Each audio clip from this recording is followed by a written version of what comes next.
think a word or a phrase that I would use to describe survivors is just fierce. You know, they're something to be reckoned with. They're so strong. It's not just one piece, it's the holistic person, inclusive of their mental, physical, and spiritual being.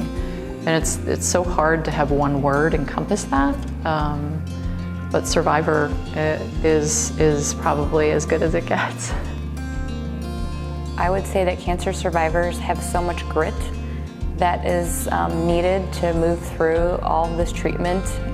They are just really the strongest group of patients I've ever met.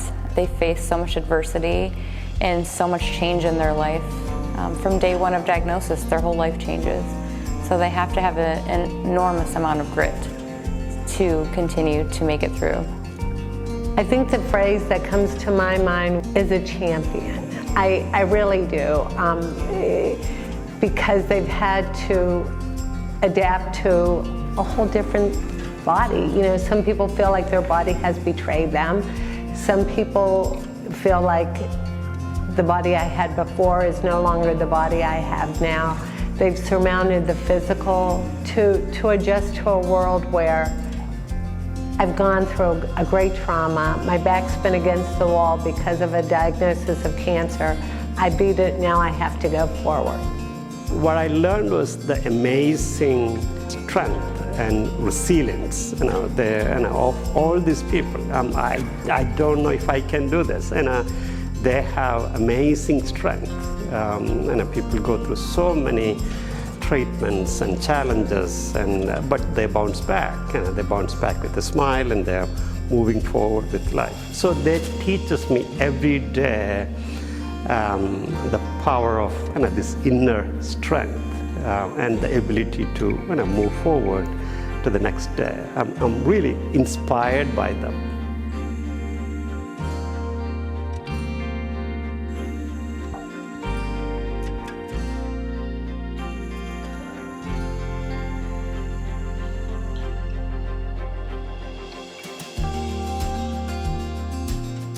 Welcome to our Cleveland Clinic Survivorship Celebration and Symposium. Our agenda is as follows.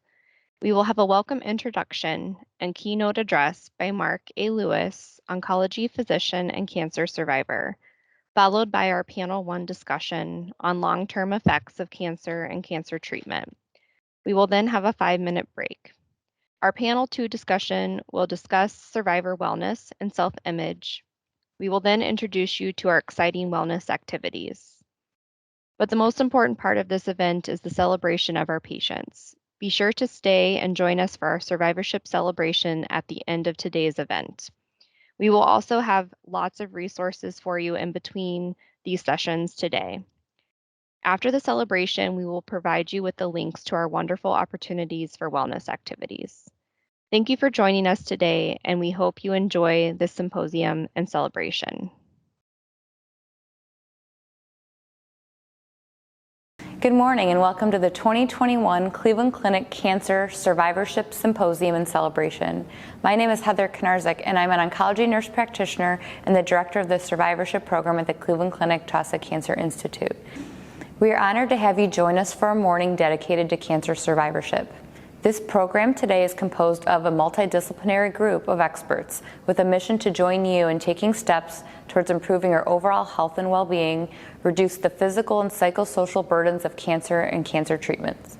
Our patients wake up every day and are working towards surviving and growing in health and well-being. At the Cleveland Clinic, we define a cancer survivor as anyone who's been diagnosed with cancer and is working towards moving through treatment and managing what happens to them after that treatment. Thank you for taking time out of your weekend to learn more and let us partner with you on your journey. Thank you for joining for this amazing survivorship event. We have an expert panel, and we have some fascinating speakers for this event. And I really thank all the organizers, especially Amanda, for coordinating this event. We are very excited to have Dr. Mark A. Lewis as our keynote speaker today. Dr. Lewis received his medical degree, completed his internal medicine residency, and served as chief resident at Baylor College of Medicine in Houston, Texas. After completing a hematology oncology fellowship at the Mayo Clinic in Rochester, Minnesota, where he also served as chief fellow, he returned to Houston to work at the MD Anderson Cancer Center for 4 years, with a dual appointment in general and gastrointestinal medical oncology, before assuming the directorship of gastrointestinal oncology at Intermountain Healthcare in 2016. He is on the board of directors of the Neuroendocrine Tumor Research Foundation, vice president of the American Multiple Endocrine Neoplasia Support, and has co-chaired the communications committee for the North American Neuroendocrine Tumor Society. Dr. Lewis is also a cancer survivor. We are so excited to have you here with us, Dr. Lewis. Please take it away. Hello, my name is Dr. Mark Lewis. I am the Director of Gastrointestinal Oncology at Intermountain Healthcare in Salt Lake City, Utah, and it is my absolute privilege to be addressing the Cleveland Clinic Survivorship Celebration and Symposium. It's an honor to give the keynote address, which is entitled The Fortune and Folly of Self-Diagnosis. So I am a big believer that narrative medicine is a very powerful tool. It is very, very easy for physicians like myself to cite statistics, but sometimes, those numbers, we kind of get lost in them. And I think that they lose the impact that we can have as storytellers. So in public speaking, they tell you should grab the attention of your audience right at the beginning. I don't know if there's a better way of doing that than quoting Joseph Stalin. Now, I know this is a bit of a shock tactic. I want to be clear, I'm not a fan at all, one of the most abhorrent figures in world history. But he realized something as a complete monster. He realized, just as I've said, that the scale of numbers can neuter their emotional resonance. And he put it this way. He said, a single death is a tragedy. 1 million deaths is a statistic. And this is a man who was responsible for millions upon millions of deaths. And again, he realized that the scale of his atrocities was so big as to be almost incomprehensible. So what I'm going to try to do here is take the enormous monolithic problem of cancer and reduce it down into the story of a man and his family.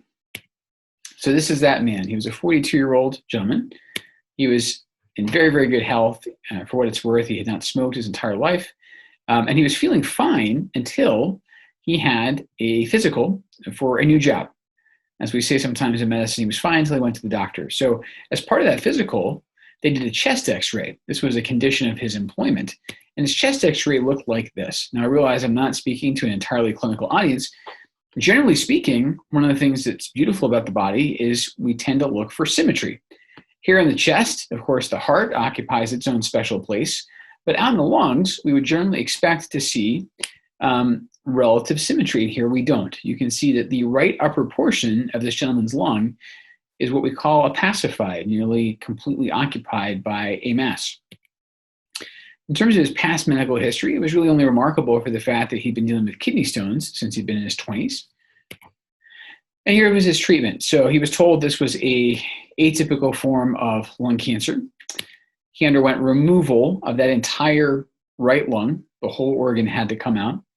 And as he put it rather wonderfully, he said he began the slow puffing process of proving its redundancy. But unfortunately, that surgery was incomplete. It left some of the tumor, some of the mass behind in what we call the mediastinum, the area behind his breastbone. That required radiation therapy in the hope of sort of incinerating that residue. Unfortunately, this was not entirely successful. So several years later, he developed severe back pain while on vacation. The x-rays of his spine showed metastasis to the bone. And again, this is a x-ray from a long time ago. This was 1991. What I'm trying to show, but what might not project, is he has what we call a stippled appearance, almost like salt and pepper in the bones of his back. And unfortunately, these represent areas where cancer has spread to bone and is destroying the bone, and that is incredibly painful, as unfortunately many patients can tell you. This signaled again that his disease had recurred and recurred outside his chest. We call a systemic relapse. That required very intense chemotherapy, called cisplatin etoposide, the same chemotherapy that we would use even now for small cell cancer of the lung. As any medical oncologist can tell you, this is a very difficult regimen in terms of the bone marrow, and indeed, he nearly died after his very first cycle from infection. These chemo drugs took his white blood cell count all the way to 0, a condition we called agranulocytosis, and it was really only because a new drug had just come out. Again, very fortuitously for him, right around this time, the FDA approved a drug called filgrastim. You might know it as Neupogen. And it really, for the first time in regular practice, allowed oncologists to bring white blood cells back, or at least accelerate their recovery. So that was administered to this gentleman at just the right time. And indeed, he survived that sort of being at the brink of death with this low white blood cell count infection. And he was able to live several years after that. Unfortunately, these chemo drugs, when they work, they don't work forever. So while he had stabilization of his cancer, more metastases developed, and this time they were resistant. He transitioned to a new chemo, and actually I use his story as a cautionary tale. Sometimes people come to me and they say, Dr. Lewis, I want a natural remedy. Well, a natural remedy is just what this gentleman got. The drug paclitaxel, now used very widely in lung cancer and prostate and breast cancer, was then being derived directly from the bark of the Pacific yew tree. That's about as natural as it gets. However, in that form, it was highly allergenic, highly likely to cause nasty reactions upon its infusion. And indeed, this gentleman died of anaphylaxis within hours of receiving the drug. Here, time was not on his side. The very next year, this drug became what we call semi-synthetic, meaning it no longer required just the bark of the tree, and thus a lot less allergenic. So his family continued to be bedeviled by what appeared to be bad luck. So his brother, 5 years later, developed headaches, a common problem, and visual changes, same. But it was in a very specific pattern. What was happening was he was losing his peripheral vision. And this was a problem because he was a driving instructor. And he was doing a pretty bad job as a driving instructor because he was actually clipping the side mirrors of cars as he drove along with his pupils. So this spoke to a very specific problem in his pituitary gland. The pituitary gland lives right between your eyes. And there was a tumor in his pituitary gland that was pushing upward on his optic nerves as they crossed over. And that gives you exactly this sort of tunnel vision. So this was a pituitary mass called a macroadenoma, meaning it was large. It required surgical removal. Now, this is normally, and it sounds crazy because you have to have the tumor removed from right here. Normally, the surgeons will approach it actually through the nose, remove it through what's called the sphenoid sinus, and it's actually a relatively straightforward procedure most of the time. Again, this gentleman was not lucky. His surgery was complicated by bleeding, and he developed what was called pituitary apoplexy, essentially a stroke. Because of this complication, he died within 2 days of this normally very routine procedure. And then finally, the first patient's son, 15 years after his father's death, developed severe abdominal pain, was found to have a moderately elevated blood calcium, and had an x-ray that looked like this. Now, at the time, this man actually thought he had appendicitis. He had pain down in the right lower quadrant. He knew just enough about medicine. He thought the appendix was the problem, but it wasn't. What you can see here, if you look under his diaphragm, is you can see all of his bowels are filled with gas. This is a condition called ileus, very, very uncomfortable. And that was the driver of his pain. And then just going a little bit further back, about 2 years before that, he developed tiny red bumps over his nose. I went to the dermatologist. You can see here there's a little bump that's kind of intruding on the nostril. There's these 2 to 3 millimeter red dots. He thought they were acne. They weren't responding to over-the-counter remedies. And a dermatologist told him these were angiofibromas, some kind of a big term there, basically very vascular blood vessel derived lesions of the skin in the midface. And this was the key. The dermatologist said this is pathognomonic for tuberous sclerosis. And what that means in medical language is the only thing that can explain this is a condition called tuberous sclerosis. So this young man went home and read about tuberous sclerosis, and he thought, gosh, this doesn't sound like me. I don't fit the description of this disease. And it's a nasty disease. It tends to cause huge problems even during childhood because the tubers in tuberous sclerosis are potato-like tumors that arise typically in the brain, and they interfere enormously with intellectual development. They can cause retardation and seizures. And this man knew he didn't have that. And I can tell you that with absolute certainty because I was that man. So I was the young man with the abdominal pain and the skin problems. And I had this eureka moment when I finally got the diagnosis of the high blood calcium. That's when everything clicked for me, because that first patient I told you about, that was my dad. So he had suffered his entire adulthood with high blood calcium long before he had the bone metastasis. And I knew there was only a very small number of medical conditions that could explain that high calcium being passed from one generation to the next. When I made my own diagnosis, I was 30. I was just starting my cancer training. And so I'd been through quite a lot of education at that point. So as I like to say, I knew just enough to be dangerous. And I knew that what you see here, this family tree, is a pattern. And I am the proband, meaning I'm the first person in my family to be identified as carrying a genetic mutation. And this pattern that you see here is called multiple endocrine neoplasia type 1, meaning you're prone to develop tumors in various endocrine glands. And indeed, that's what was happening here with my paternal relatives. So I have to say, being diagnosed with a disease is hard, and diagnosing yourself is very difficult, partly because this specter of being a hypochondriac sort of lingers over you.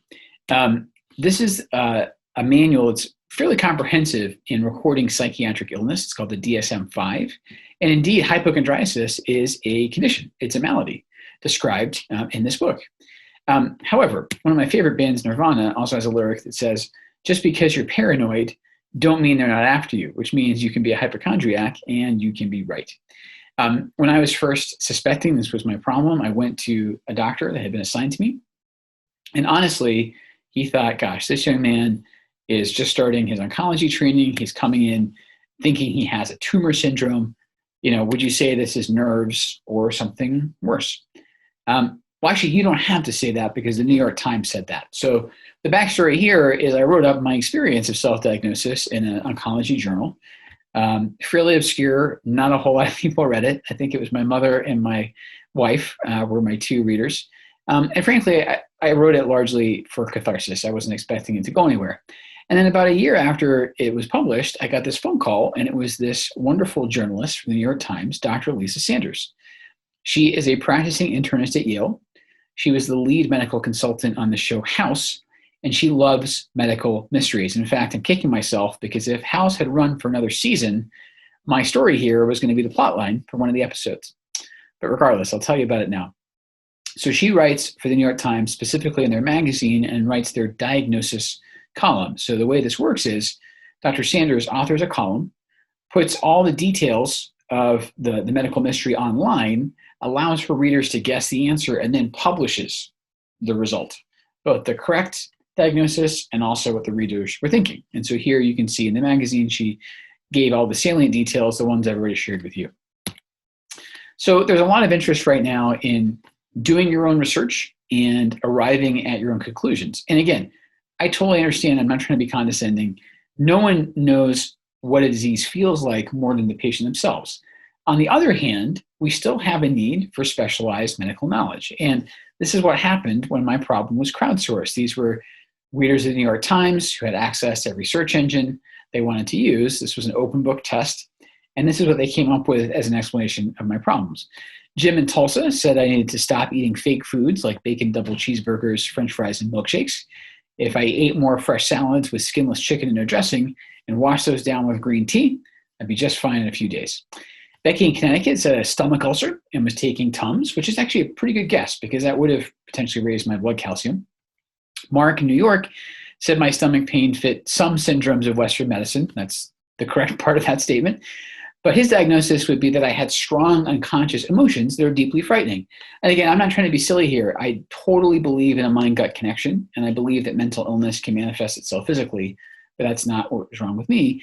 And then Andre, too, was kind of onto something that maybe this was the stress for my new career. My point in showing you this is not to be making a mockery of anybody.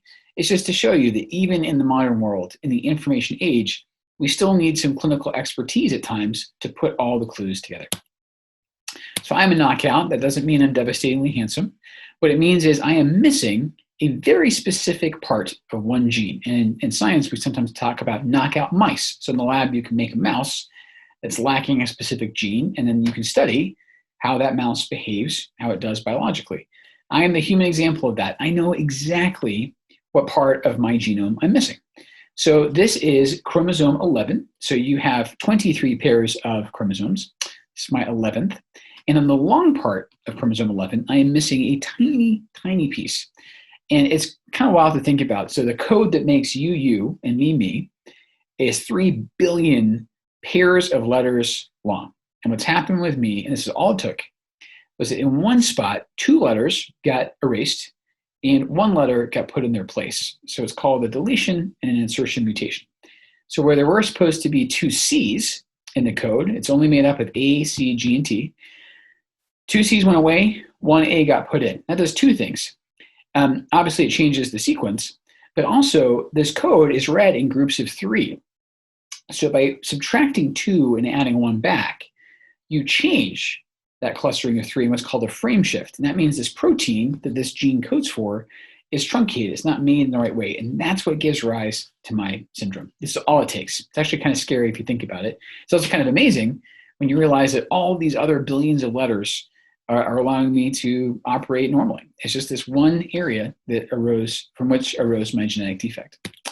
So this was a relatively novel mutation. If I had gotten smarter about my condition and tried exploring it earlier, I would have been told there was nothing wrong with me. The test to show my mutation only emerged through research out of Sweden in 2007, and I went looking for it in 2009.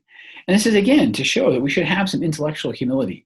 Medicine is thankfully evolving. It's an iterative process. We are never done. We are constantly learning.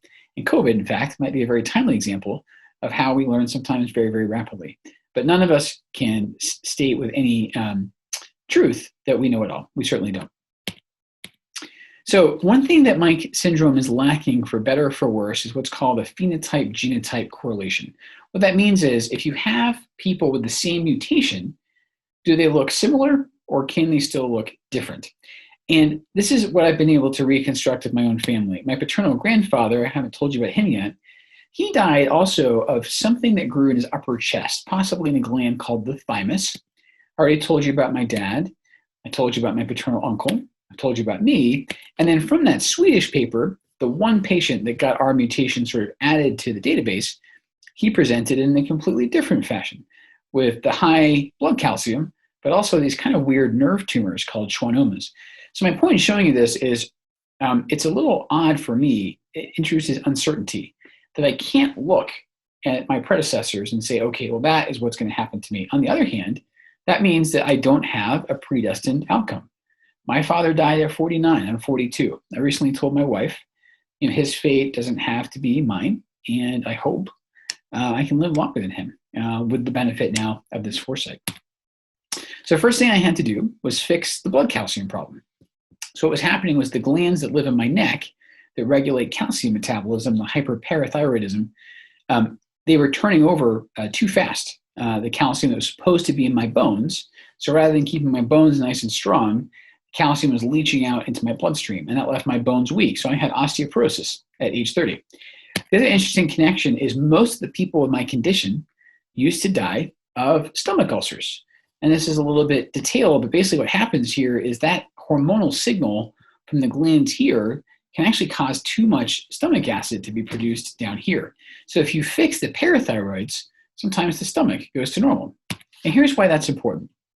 This is the first ever family described with my condition. So there was a doctor called Dr. Wormer, who was an extremely insightful physician operating back in New York in the 1950s and 1960s. And he had this very vexing problem in his practice. Was he had this large family of Italian immigrants, and half of them were dying of stomach ulcers. So these ulcers, either ruptured or they bled. Either way, a horrible way to go. So what you see here on this chart is men and women across different generations. It didn't seem to matter gender. Anywhere that you see that this is colored in black, that specific individual was affected by really, really nasty stomach ulcers. And what you can see here is it's almost exactly a 50-50 pattern. That was key in Dr. Wormer recognizing this as an inherited disorder. And then the other organ that I have to be really cognizant of is the pancreas. The pancreas does two things. It rather famously makes insulin, that's its endocrine component, but it also is exocrine, meaning it makes digestive enzymes. Now, the reason I bring this up is the traditional form of pancreas cancer arises from the latter, the digestive component of the pancreas gone awry. My problem has arisen from the hormonal component of my pancreas, the endocrine part. So I have developed neuroendocrine tumors in my pancreas. I was very fortunate. Again, at the time of my diagnosis, I was actually in training. I was at the Mayo Clinic, and I went to my surgeons, and I plural for a reason, and asked for opinions. I was curious to see what they would say. I got 3 different answers. One of them said, Mark, you're young, you can just watch this. One of them said, you need a Whipple surgery. We'll get to that in a minute. And one of them said, you needed your entire pancreas removed. So I went from surveillance to a fairly big operation to a monstrous operation. Because if you have your entire pancreas removed, you immediately develop what's called brittle diabetes. You have no way of regulating your blood sugar up or down. And that did not sound like a existence that would be compatible with me being a doctor.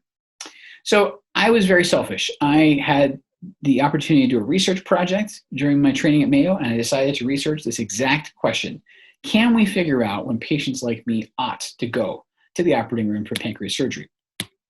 So what I was interested in was knowing the correlation between all these different hormonal types of pancreatic neuroendocrine tumors, so gastrinomas that make stomach acid, glucagonomas that make blood sugar go up, insulinomas that do the opposite, VIP-omas. Now you might think I've shown Steve Jobs there because he's a VIP. We'll get to him in a second.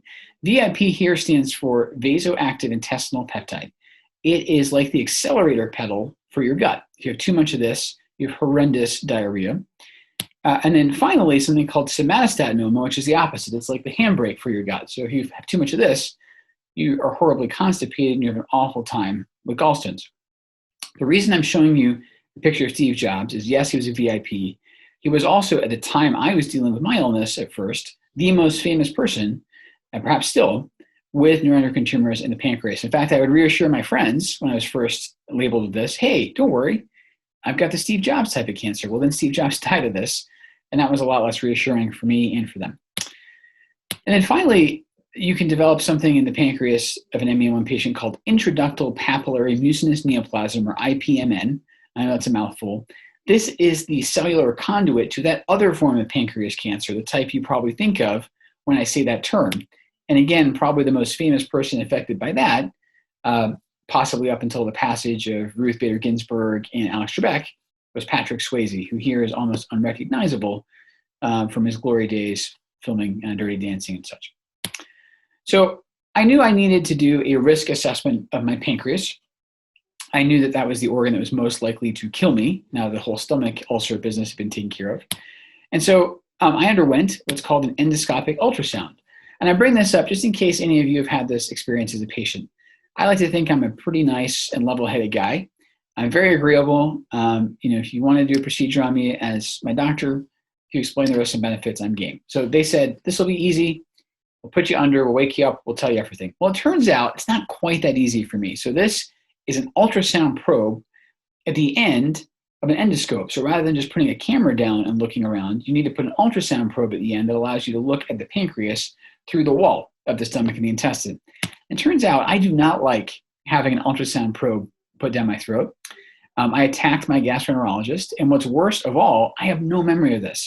So just like Jason Bourne, I have complete amnesia because of the drugs that they gave me. And it turns out I just need even stronger drugs to be put out for a procedure like this. So again, just a little personal story as a patient. I was very embarrassed, but we persisted and we got the pictures we needed. So with this information, I was able to assess my own pancreas and then go back to the Mayo database and see if I really needed surgery. So this is what it looks like. I know this might look like a snowstorm to you. Frankly, it looks like a snowstorm to me. What it shows, though, is that my entire pancreas is affected by these tumors. And that's no surprise because my genetic code is off. Ergo, my entire pancreas is encoded to develop this problem. So I did have this small precursor for pancreatic adenocarcinoma, the kind of scarier kind of pancreas cancer. But I was able to determine through these images that I had the less risky kind that could just be watched. Didn't have any of these warning signs that was going to turn into the worst form of cancer.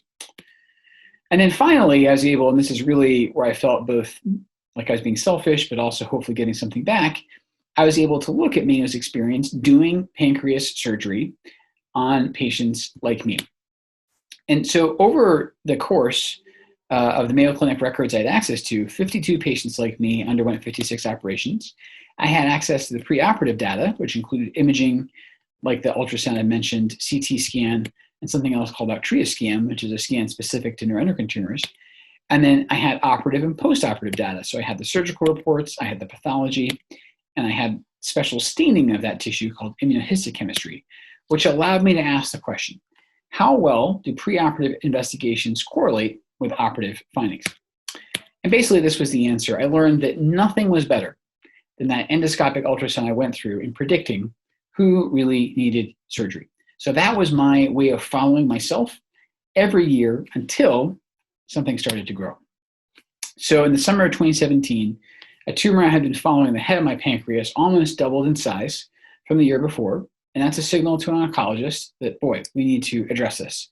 So that summer, I had the Whipple operation, which removed the dominant mass and then tons of little what we call tumorlets that were kind of studded around it.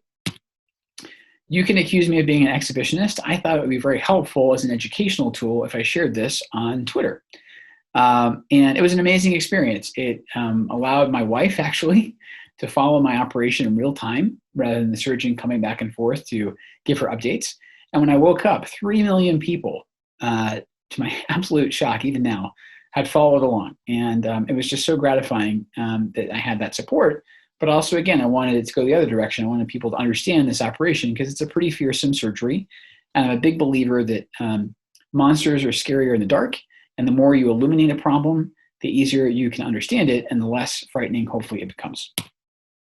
This was literally an out-of-body experience for me. I can go back now and look through Twitter that day and follow every step of the procedure, which includes some, literally and figuratively invasive pictures inside of me. At one point, they even took over my Twitter account to do this, and my friends were worried that they were waking me up from anesthesia to comment on my own operation. That's not how it worked. But again, I wanted to be really demonstrative about this surgery, and here's why.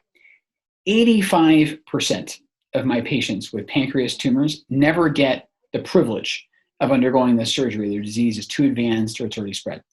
Of the remaining 15%, I've actually seen people turn this down, even though it's a life-saving operation, because it sounds so terrifying to them. And I thought, well, if I can get even one person to see what it's like, and then they agree to do it, then that's one life I've potentially saved. I like to say that the surgeon does to the upper gut with the Whipple what Picasso does to faces. You take all the recognizable elements and you just move them around. So you start with the anatomy on the left and you end up with the anatomy on the right, which is pretty drastically different. The other thing I wanted to call out for this audience, though, is I was told that I had a 3% chance of dying on the operating room table. And I very gladly signed the consent form. And frankly, I was fine with it up until this moment. This is a picture of me in the hallway outside the OR, about to be wheeled in. And I thought, 3% is not that small. That's a 1 in 33% chance, 1 in 33 chance, I'm not coming out of that room. And so I've learned since just the weight, the gravity of statistics, even when we cite small percentages in oncology, they're still going to affect somebody. So one way of conceiving of my illness is a family curse. It was passed down from my grandfather to my father to me, and then, I should mention, onto my children. So as I told you earlier, this is a disease, the hallmark of which is a 50-50, what we call autosomal dominant inheritance pattern. This is a picture of my kids from a few years back. And I'm happy to say that by you looking at this picture, I don't think you can tell which one of my kids has it and which one of them doesn't. And the answer is it's my son who's affected and my daughter is spared. I love them both equally and I wouldn't have it any other way.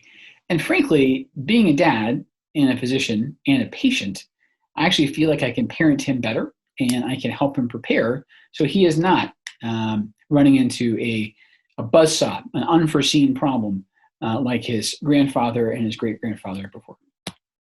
I am a very bad patient. I have not yet required any chemotherapy or radiation, and I know I'm lucky to have avoided those so far. So right now, all I require is annual labs, annual scans. Now I have to use an MRI because my anatomy has changed. I can't do that ultrasound anymore. And I also have to watch my pituitary gland to make sure I don't develop a tumor like my uncle. But this is all I have to do. That allows me to focus all my energies on my family and on my practice. And I try to take the lessons I've learned as a patient and apply them back to the people that are in front of me in clinic. One of the things I'll say is I've learned to reconcile short and long-term threats. When I first figured out I had this syndrome, I was devastated. I think I was probably on the verge of depression. And I thought, wow, this is really going to ruin my life.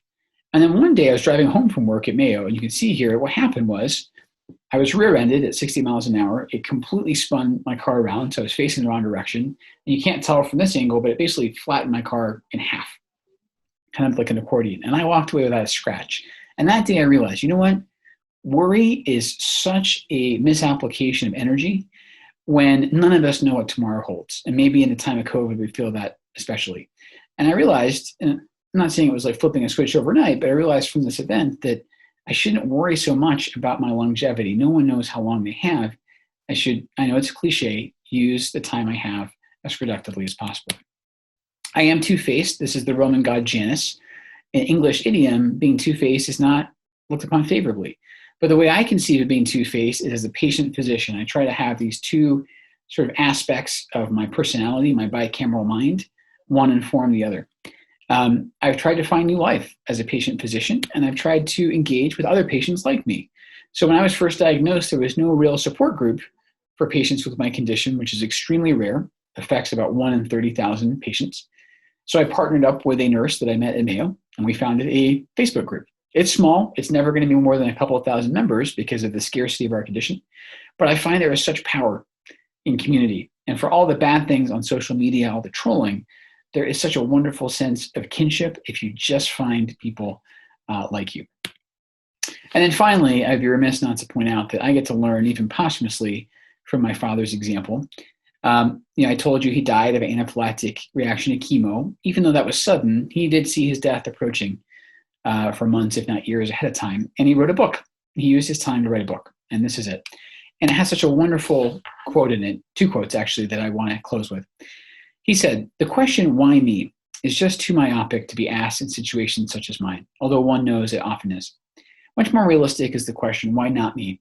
Why should I be exempt from the floods and famines, accidents and disasters that bedevil my brothers and sisters?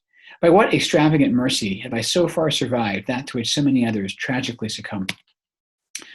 Grounds for gratitude multiply, spine-tingling miracles of providential timing." You remember he was saved by that drug coming out at just the right moment in 1991. I think that's what he's referring to here.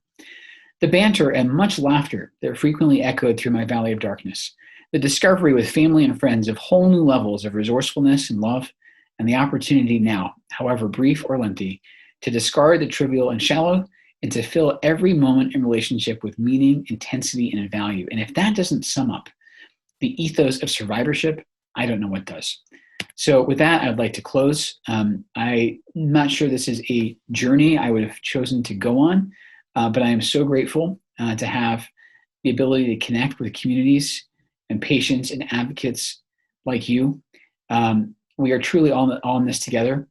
And I hope we've taken oncology from kind of cold, hard science to the true art of medicine, and recognizing that this is a two-way street. And we, as oncologists, get to learn from our patients just as much as the opposite. So thank you so much for letting me speak today, and I hope you have a wonderful symposium and a true celebration. Thank you, Dr. Lewis, for joining us and sharing your inspiring story. We're very grateful for your time and wisdom.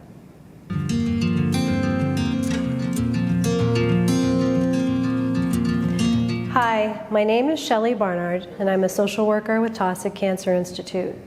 As a social worker, my role is to support our patients and their families as someone journeys from their initial cancer diagnosis through treatments and beyond. Our support within a patient's cancer journey ranges from emotional coping to support with their practical needs as treatment progresses.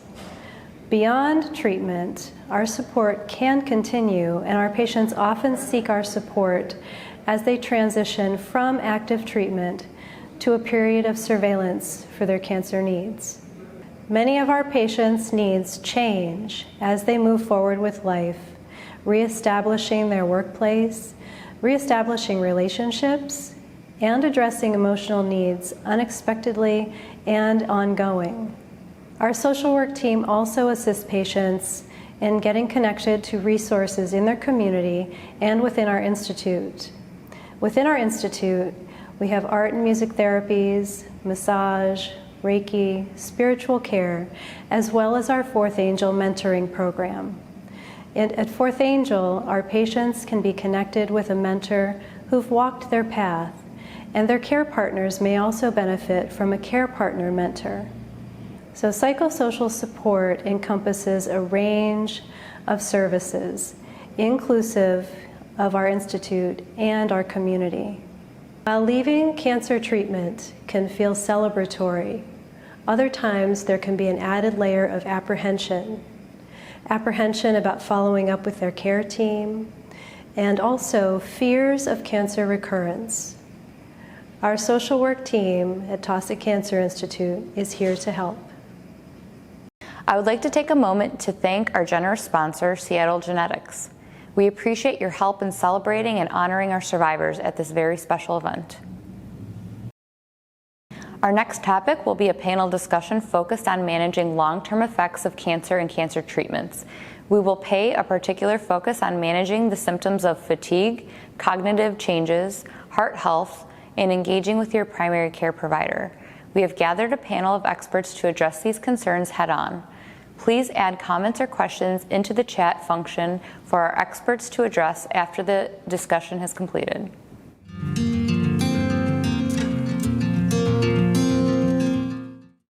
So hello and welcome to our Survivorship Symposium and Celebration on this beautiful September day in Cleveland, Ohio. I'm Maylee Wilkes. I'm a nurse practitioner here at Cleveland Clinic, Taussig Cancer Institute. I'm very actively involved in our survivorship program here, so I'm excited to be the moderator for this event today and for this panel. Welcome to our panelists. I'm joined by a panel of experts from our Cancer Institute who have specialized in helping survivors in their journey in specific ways, including how to manage cognitive changes, how to manage fatigue and pain, and important topics around cardiac health and health maintenance. And I'd like to begin by saying that to all of the patients here today that you are a survivor, and we're here today to celebrate you, your families, your caregivers, your support system. And survivorship truly begins at the day of diagnosis. And we really strive to support you in all aspects of that journey. Whether it be, treatment side effects, wellness, social support, emotional support, physical support, and wherever you are in your journey, we want to help you find the information and present that to you today. And we hope that you'll find this panel to be very helpful. Like I said before, our panel is a panel of experts, including advanced practice providers, nurse practitioners from various locations. And we also have two physicians with us, one from palliative medicine and one from cardio oncology. So I'd just like to take a moment to introduce each of them. If you just want to wave hi, I have Annie Dickerson from our breast oncology here at main campus, as well as Michelle Moeller from breast oncology at main campus. Kayla Gianetti is part of our blood and marrow transplant team. Shannon Perkins is one of our regional nurse practitioners who focuses on a lot of different types of diseases within oncology. And then Dr. Kyle Neal, he's part of our palliative medicine group, and Dr. Patrick Collier, who's part of our cardio oncology team. So welcome to all of you. Thank you for joining us today. So I want to start by just highlighting some of the aspects of our survivorship program here at Cleveland Clinic. So Michelle Moeller from our breast team, you've been very involved in survivorship for quite some time. You've helped to facilitate for survivorship visits for your breast cancer patients. So when we talk about a survivorship program and that patient visit that we offer, what do we mean by that? So that's a really good question, and it really depends on kind of where a person is getting their care at. But before answering, I just want to start off by saying that so much of the survivorship discussion, particularly when we talk about that single visit, is really guided toward the early stage breast cancer patients.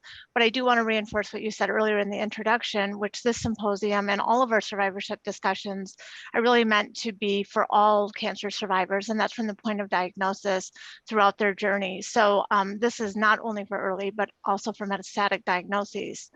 That said, the survivorship programs and specifically the visit that we do here, again, depends on where you're at and the resources that are available to you. And while we sometimes think of the survivorship visit in the context of a single visit, the reality, as I just mentioned, really starts at the time of diagnosis and carries on throughout the process. And I sometimes compare it to a burning house, in which case the moment that you leave that house, you are a survivor of that burning house.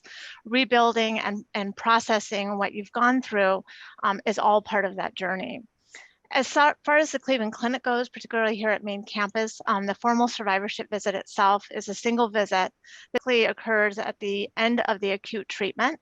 And that might include surgery, chemotherapy, or radiation. The visit is intended to be an opportunity to go over the diagnosis, the treatment received, and the expectations going forward. And it's also meant to provide follow-up in regards to what sort of things to look for in follow-up, what sort of things to call, or to call for rather.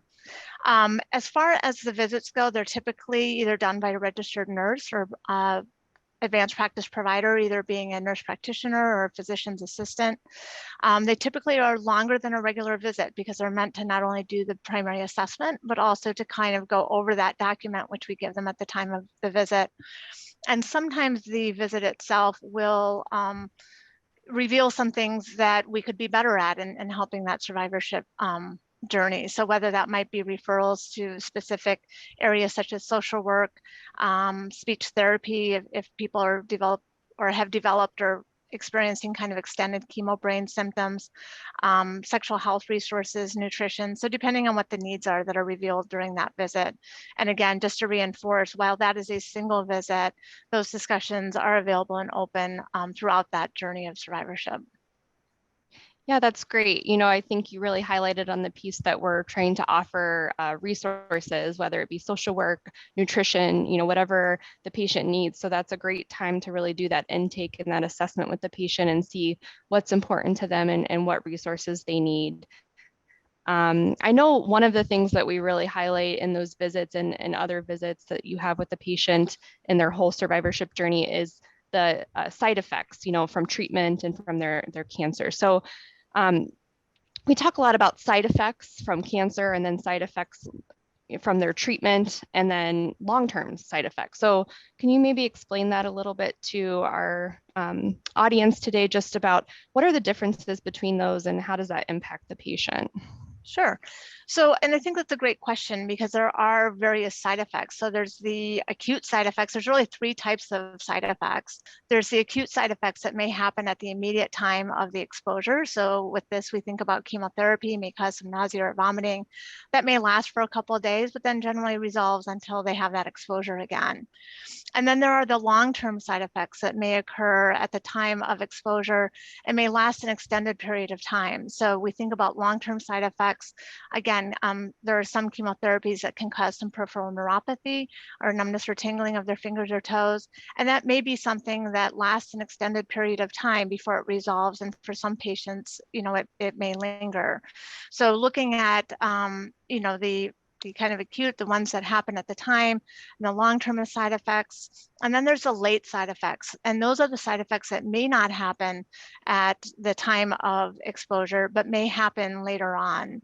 So with this, we think about bone health, we think about potential for secondary cancers, we think about heart health, and these are some things that will be discussed later in the symposium as well.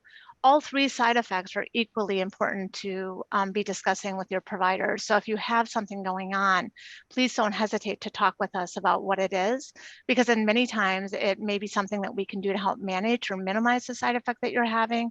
And in other cases, it might prompt discussion or further evaluation that's needed to figure out what's going on and help you in that journey. So again, keeping those discussions open is important, and understanding that everything that happens, we understand is significant to you, even if it's not related to this, but it's worth the discussion so that you don't have to be anxious about what you're experiencing.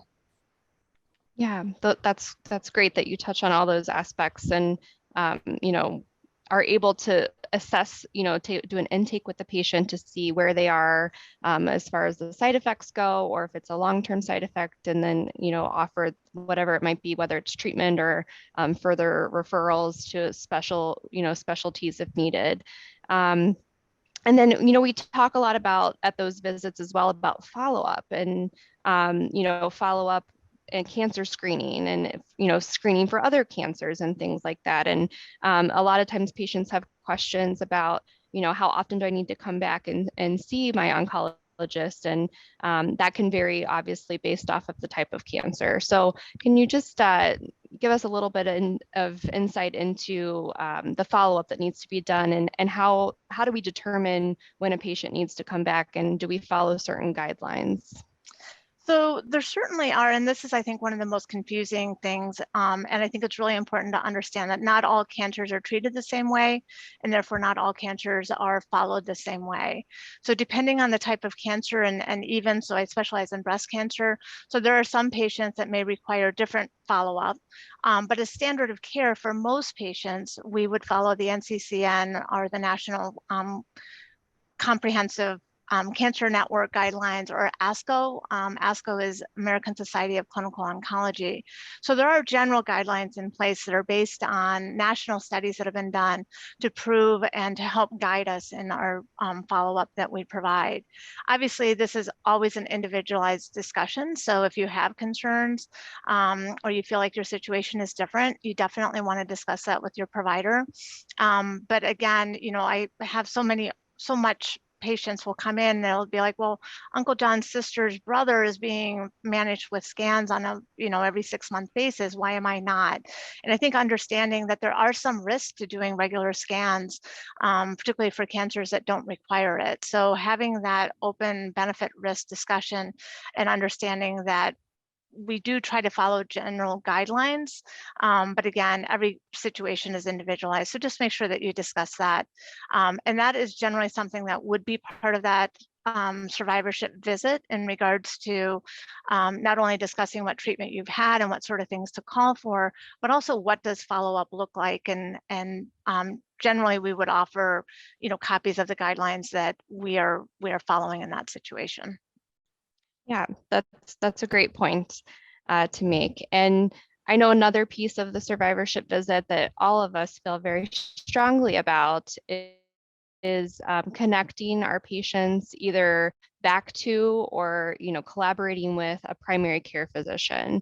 And why is that so important? A lot of our patients may be diagnosed with their cancer through their primary care physician, and a lot of our patients may not have a primary care physician at the time of diagnosis. So Annie, I know this is something that is near and dear to you.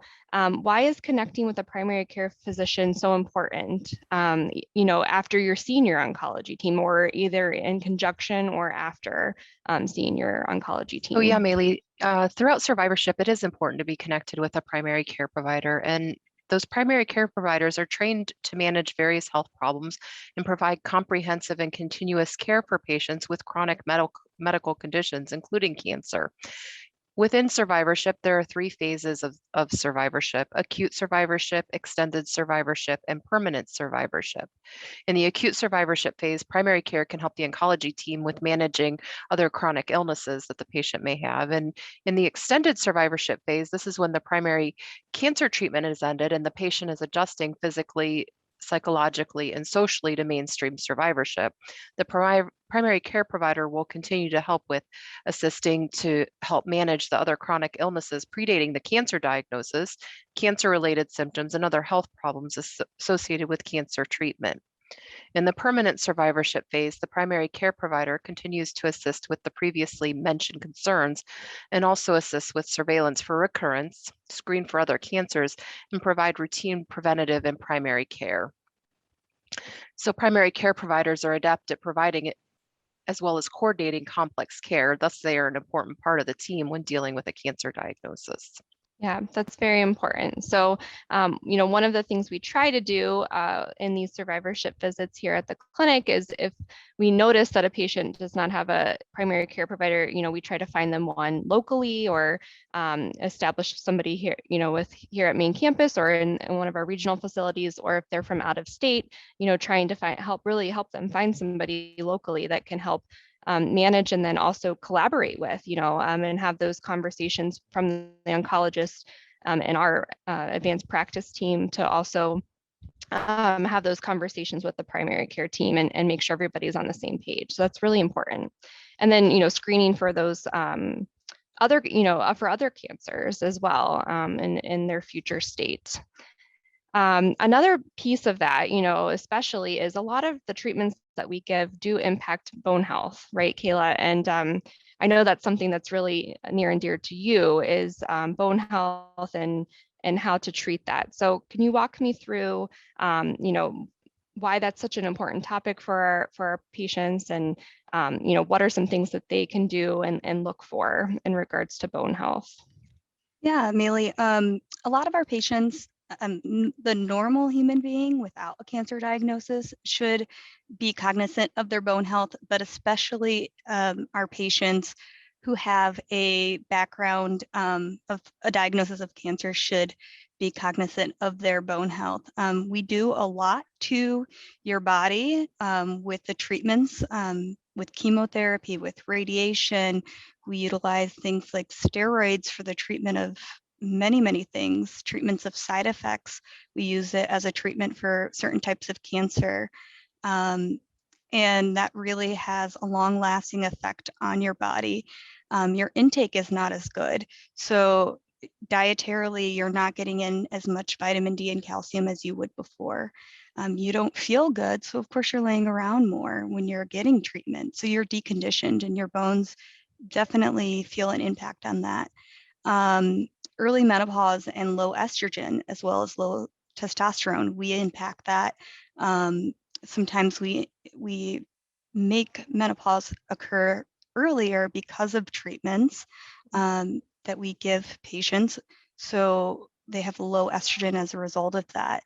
Testosterone is also impacted by treatments that we give, and those are all risk factors for poor bone health. So I always tell everybody that I meet in survivorship that I don't care who you are, you should be on 2,000 milligrams of vitamin D, every single person. And sometimes, depending on your level, you may need more. So I always, for our survivorship patients, we check vitamin D levels at certain time intervals. And going back to what Annie was saying, having that primary care for long-term follow-up is important in that sense too. So if your provider, your oncologist doesn't check vitamin D, a primary care would certainly do that for you. I would encourage people to do that if it's covered by their insurance. If not, definitely at least take the maintenance 2,000 once a day. Calcium intake, the goal is between 1,000 and 1,200 milligrams a day of calcium, and that can be taken in through diet and or supplementation. To give the example of, I have a handout that has the highest contents of calcium through food, things like milk, things like cheese, cottage cheese, orange juice, yogurt, dark leafy vegetables, dairy products, fortified products like cereals and whole grains.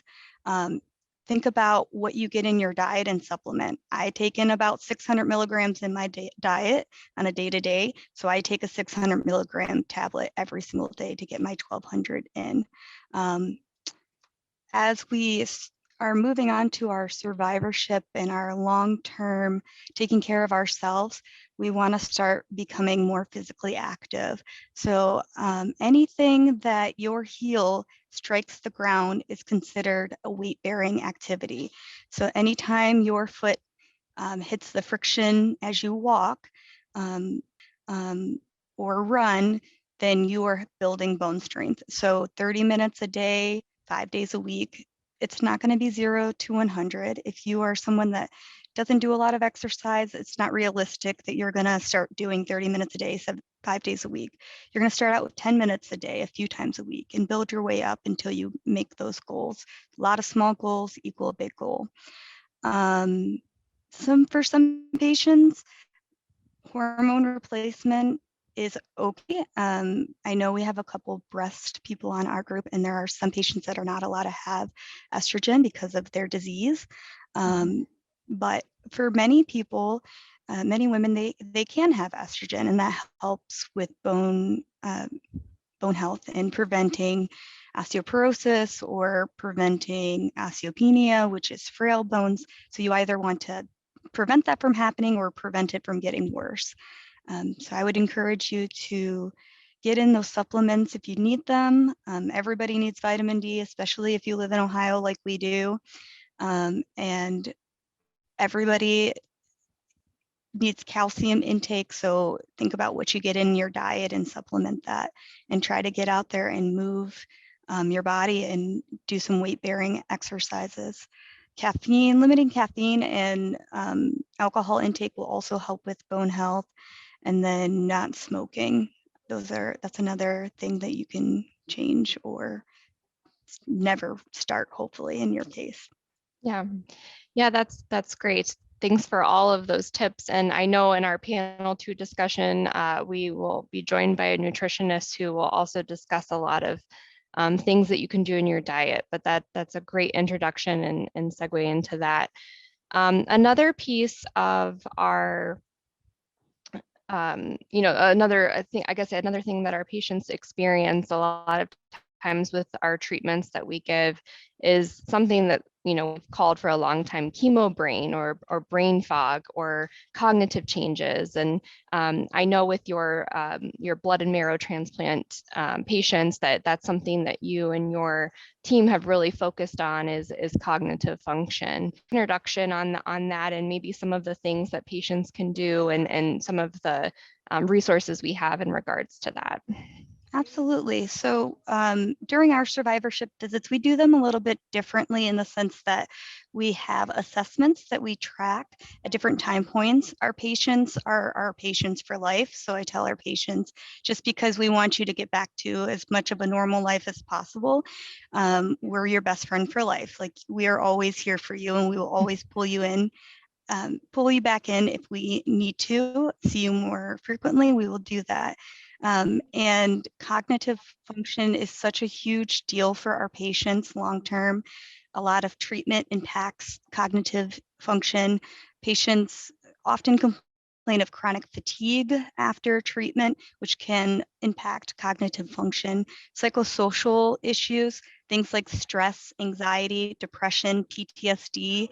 We have a psychologist who's going to be discussing later all of those things that are very real for our patients and have long-term effects on our cognitive function. So addressing those things, each one of those little pieces is important. Pulling your providers back in, keying them into having issues. Know that mental health is just as important as your physical health. We have wonderful geriatricians that we call on at times.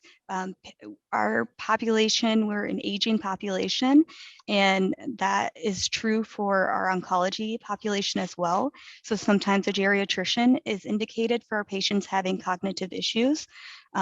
Sometimes talking with a pharmacist and seeing if any of these medications are causing you to have these cognitive impairments, and how we can tweak those, make changes and adjustments to help with those.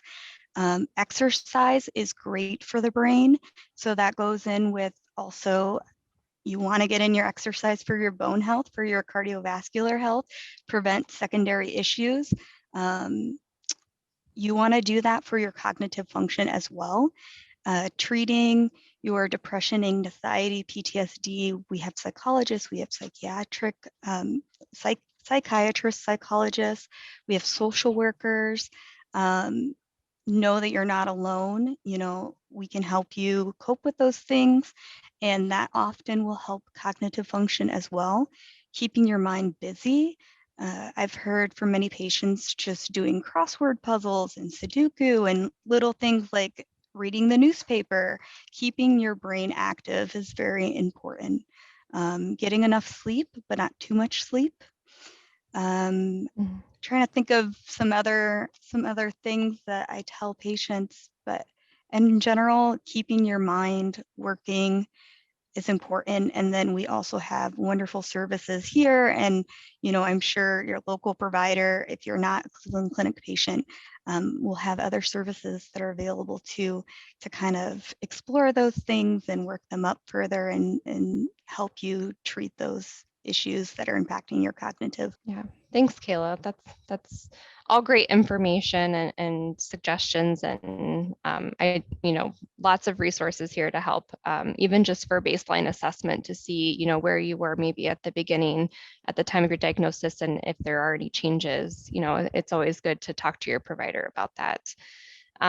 We talked a lot about primary care. I think this has been great discussion so far, and how we involve our primary care.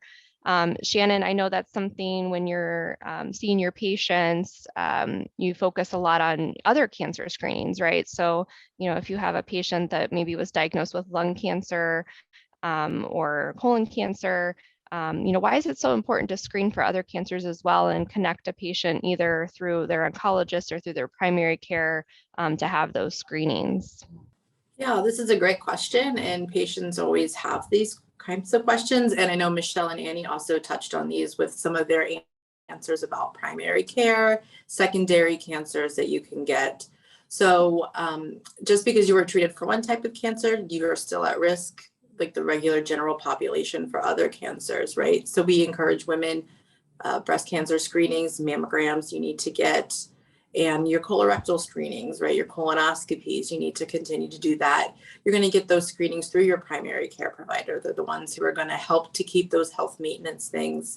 And then also, once you have a cancer diagnosis and you go through cancer treatments, we also know that sometimes radiation and chemotherapies can cause secondary cancers as well. So you need to have screenings for those, including, sometimes dermatological screenings for increased risk for skin cancers and other things from their disease and or treatments. So it's just really important that you stay on your health.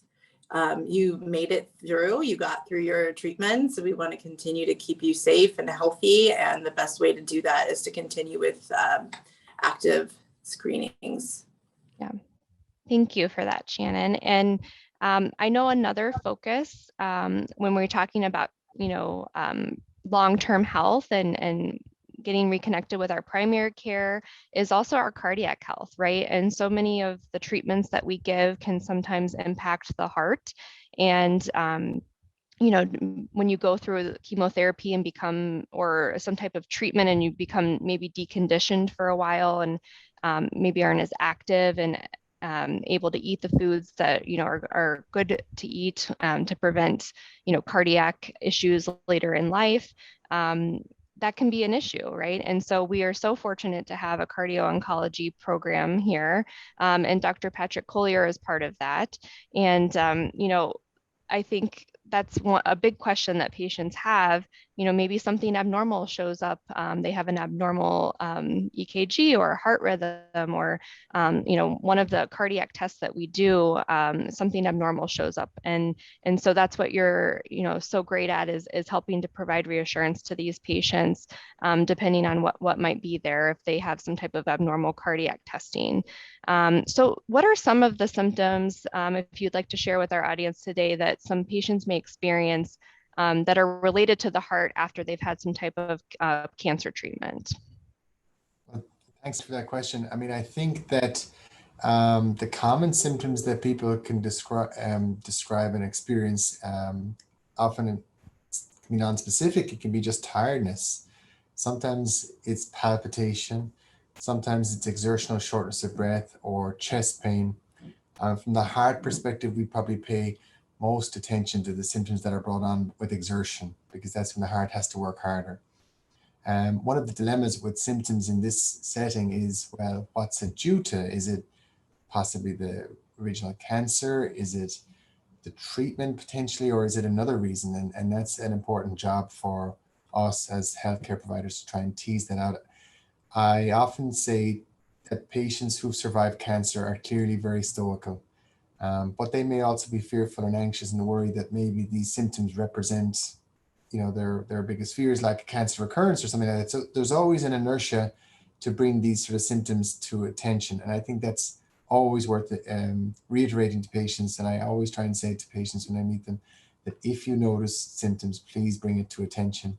At least a problem shared is definitely a problem halved often, or even a problem eliminated sometimes.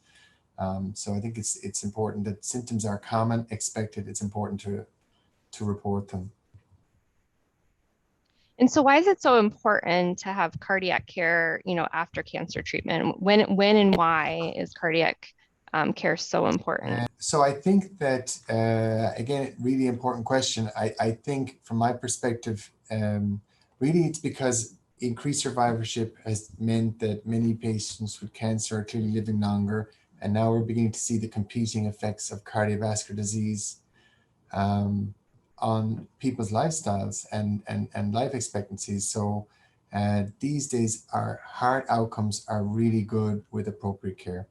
So our question, our dilemma is, well, which patients should seek heart attention and heart care? And our oncologists and all our healthcare providers have become very good at referring patients. I guess the patients that we would be most interested in seeing and think are the best patients to be seen are those that have a lot of cardiovascular risk factors, or obviously patients who are symptomatic. So I think, the why to the question is because outcomes are better with, modern heart care, and the when is probably for those that are at higher risk and those that are symptomatic. So for our audience today, what are some of the risk factors that patients should be aware of? I think Kayla did a great job talking about bone health and the importance, of maintaining bone health. Really, a lot of that it overlaps with the heart. So again, really important that we don't become sedentary, that we maintain exercise. I think that the importance of, movement and exercise is, that evidence has become stronger with time. Careful attention to diet. Again, from a heart perspective, we advocate for the DASH diet, the diet really that's been most associated with lowering blood pressure, lowering cholesterol, but generally healthy from the heart perspective. And more information about that can be found if you just type into Google Cleveland Clinic and DASH diet. You can read more about that.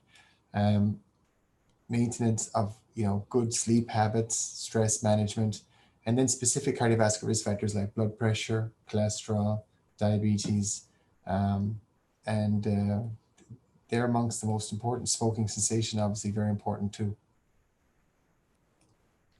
And we're very fortunate here at the clinic to have a very robust cardiac center, and preventative cardiology is actually a department. So can you just introduce to the audience today about what is preventative cardiology, and what does that department offer, and how can a patient get referred if that's something they're interested in doing? Sure, I think it's really important. I think if you prevent a problem before it develops, isn't that always the best?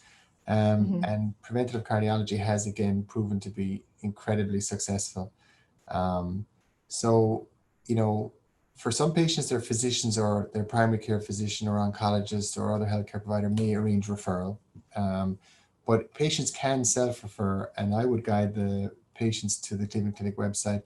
And there's a whole host of information under preventative cardiology tab. And we can provide the links for that.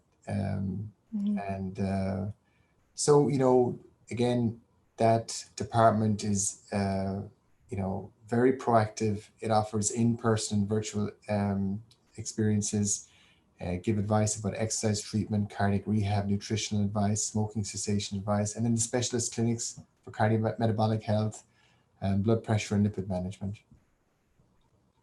Yeah, and that's a great point that you brought up about smoking cessation too. That's something that our patients can get here at Taussig and our Cancer Institute, and then also through preventional cardiology. As far as guidance and assistance in quitting tobacco, if that's something that the patient is struggling with. So thank you for mentioning that too. And I just want to make a quick comment that some of our patients think of the word preventative and assume that you can't have any underlying issue already.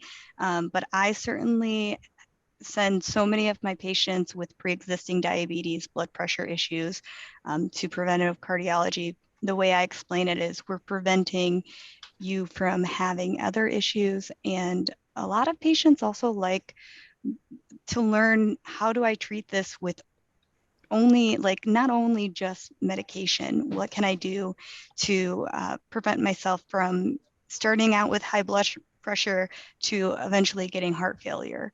What are the things I can do? So just because you have one of those conditions doesn't mean that preventative cardiology is not for you. I think that it's a good place for many, many people, because we see there's a lot of people with these issues already. Yeah, that's a good point. Thank you, Kayla. And thank you, Dr. Collier, for your insight. We're so thankful to have you see our patients when needed. Dr. Neal from Palliative Medicine, I haven't asked you any questions yet, but I know that you are such an integral part to our team, and many of our patients are referred to palliative medicine. And sometimes I think palliative medicine has a negative connotation to it, and that's something that we, have experienced and our patients may not understand. And so can you just give us a little bit of insight onto what is palliative medicine and how can it be helpful to patients? Yeah, thanks. We get that question a lot of, why am I seeing you? Who are you? What do you do?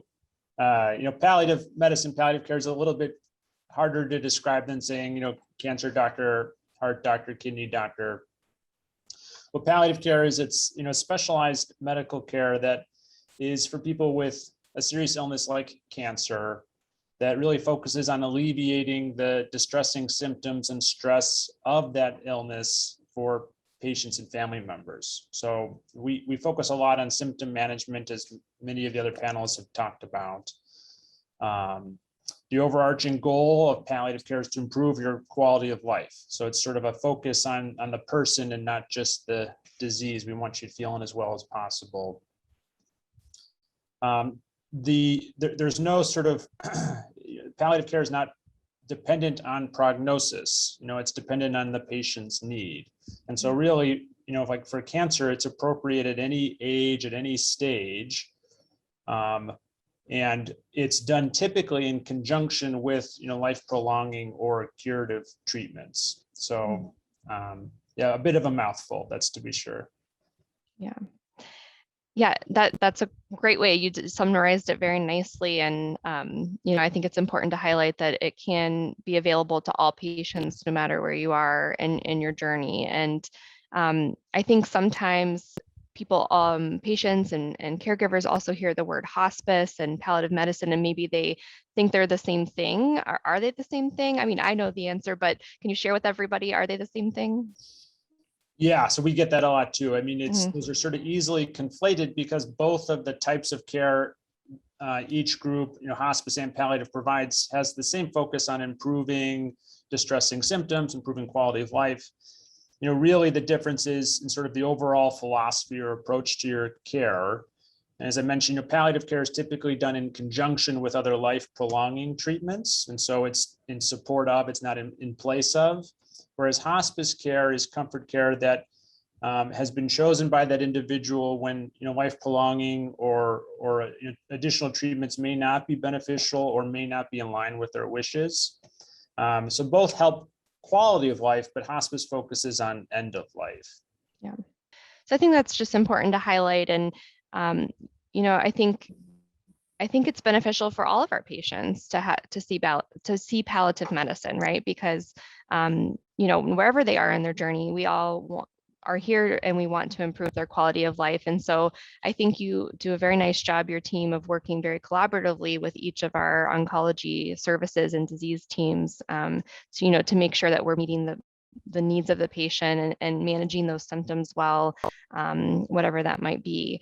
And as I think many of you have already mentioned, fatigue is such a big symptom, probably the most common symptom that most of our patients experience. And that's something that you probably see, almost every visit that you're seeing. And so that's a big deal to patients, because you go from maybe being very high functioning and working every day and managing families, and then you go to being very tired, and that can be very debilitating and impact a lot of different pieces of the patient. So what are some things that you do to help your patients to manage fatigue? Yeah, no, you're absolutely right. I mean, fatigue's the most common symptom we see in cancer. It's well over 90% of people will have some degree of fatigue during their treatment, and up to a third of people will have some chronic fatigue even after their treatment's completed. This fatigue, it's not just sort of the physical tiredness. I mean, it really impacts people's quality of life. It has, the physical aspect, but also the psychosocial, financial, emotional, mental well-being. It really impacts all of the domains of an individual's life. And so it's really important that we do a good job of addressing this. Cancer fatigue is kind of tough because it's not just a single thing. Usually, I mean, it's a complex interplay of lots of factors. There's things that the cancer is causing, or the treatment of the cancer, as far as inflammation, a stress response in your body. But we also know that fatigue is made worse by poorly controlled pain, by insomnia. We mentioned that nutritional aspect earlier. So not having a good caloric intake. Anxiety, depression. Really, if there's something in your life that's not making you feel well, it's going to sap energy. So one of the things we first try to do is treat any of those reversible causes. If you've got pain that's limiting you from being active, let's treat the pain. If you've got nausea that's limiting your ability to get good calories in, we'll treat the nausea. Think about stimulants for your appetite, medicines to help you get a good night's sleep, that sort of thing. Beyond that, there are some pharmacologic interventions that we can use, medications or supplements that would sort of depend on the individual's particular case, but that can be helpful at treating some of those primary causes, like I mentioned, the inflammation and the stress response, to give people a little extra boost. Because ultimately, we want you to live the life that you want to live, and in order to be successful at continuing treatment, if you're still in treatment, or not be as limited by your fatigue, we need you to be physically fit and able to get around without the limitations of cancer. So we really want you to regain that muscular and cardiovascular conditioning. That's the ultimate goal. Yeah. And you touched on two other things in that that can cause fatigue, anxiety and pain, right? And so those are two other big things. A lot of patients have anxiety around their oncology appointments. Maybe they're waiting for test results or scans, or maybe it's just a fear of recurrence, or just a fear, anxiety around just the situation at home and how life has changed at home, and their relationships that they have with their family members and their friends and their colleagues and work. There's lots of reasons for anxiety. So what are some things that palliative medicine can offer in that sense, and how do you approach that usually? Yeah. So this is something that we see a lot.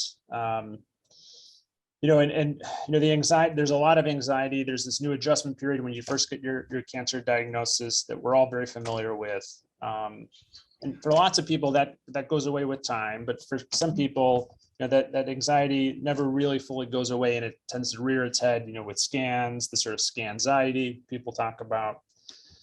Here at the Taussig Cancer Institute, we're lucky to have a really robust multidisciplinary team to help support people with our social workers. We have several psychologists and psychiatry help. So we really have a very robust multidisciplinary team of people who can help approach supporting people in the way that's right for them. For some people that may be pharmacologic with medications on a daily basis or as needed. For other people, maybe with counseling or psychosocial support. And for some, it may be a combination of both. It ultimately will depend on the person's history and what their current needs are, but we work with that team to support people with treatment of their anxiety. Yeah, that's great. And then, I also touched on pain. You touched on pain. That's a big thing. And I know in today's world, we've had a lot of issues with opioids and concern around taking opioids. And so I think a lot of times when people think about pain management or, palliative medicine, they think, oh, I'm going to be prescribed an opioid medication and it puts me at risk for addiction. But you have your team has a lot of processes in place, and you have a very, great approach to how you manage pain, and it doesn't always involve that, right? So can you just walk me through, with patients that have a lot of chronic pain, or maybe it's acute pain from, a current situation that they're in, maybe they're post-surgery, radiation treatment. How do you approach that? Right. Yeah. So yeah, pain is, I mentioned fatigue being the most common symptom that people living with cancer experience. I think the most common reason people come to see us is for pain because of how just debilitating it is. I think we're all familiar that with active treatments, whether that's chemotherapy, immunotherapy, radiation, surgery, pain accompanies that a lot of the time. And sometimes that's acute pain that just requires, several weeks or months worth of aggressive management, and then it sort of settles down. And, other times it turns into a chronic pain syndrome. Many times people are treated with opioids for that acute pain episode, but it's uncommon that people will require chronic opioid therapy for management of their chronic pain post-treatment. We're committed to managing people's cancer treatment-related pain following their cancer treatments, and not to say, sort of see you later. But our goals as far as how do we support people and what do we want our outcome to be is very similar to what the sort of chronic pain doctors have for their chronic pain patients, which is we want to return you to as active, as physically fit, as strong of a functional status as possible. Mm-hmm. And sometimes that may mean opioids, but a lot of the times we're going to try to use non-opioid medications, primarily using pharmacotherapy or medicines as our main treatment modality, but also involving physical therapy, occupational therapy, our interventional pain colleagues in the anesthesia department to do procedures on an as-needed basis for nerve blocks or steroid injections. And so really taking sort of a holistic approach to the pain to see if we can get people to that level of functioning that they're not going to be as impacted by their pain moving forward. Yeah. So I really like what you said there at the very end, a holistic approach. And I think, all of you here today on this panel feel strongly and passionately about that. And the goal of survivorship is to provide a holistic approach, to our patients on how we can help them. Everybody is going through a different journey. It's a very unique journey, and, their symptoms and side effects can all be very different. Some people have a lot, some people may not. And but it's all important to us, and we want to make sure that we're giving them a very holistic approach to how and resources to how we can help them. So I just want to thank all of you for attending today and for being a panelist and giving us very insightful and helpful information. And we really hope that you as the viewers, whether you're the patient or the family member, the caregiver, that you've learned something new today and you have some key takeaways and key information that you can use to help you along in your journey. So now we'll pause for a short break and we'll return with our second panel discussion. And I think we've alluded to a lot of the things that will be discussed there as far as wellness and self-image. So we're excited to hear what our colleagues in the second panel have to say. We hope that you enjoy the rest of the event, and thank you so much for being here today. Now we're going to take a very short break, so it would be a good time for you to grab a cup of coffee, a snack, or run to the restroom if needed. We'll resume the event in 5 minutes. When we return from the short break, we'll be joined by a panel of experts addressing wellness and self-image. focusing on managing changes in physical appearance, exercise, nutrition, stress, anxiety, and depression.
The Cleveland Clinic Fourth Angel Mentoring Program is an innovative, interactive approach to cancer support in which patients and caregivers are matched with trained volunteer mentors with similar age and cancer experiences. The program is a national, free service that emphasizes one-on-one contact to best empower caregivers and patients with knowledge, awareness, hope, and a helping hand. To request or become a mentor, contact us at 866-520-3197, email us at fourthangel@ccf.org, or visit our website, www.fourthangel.org.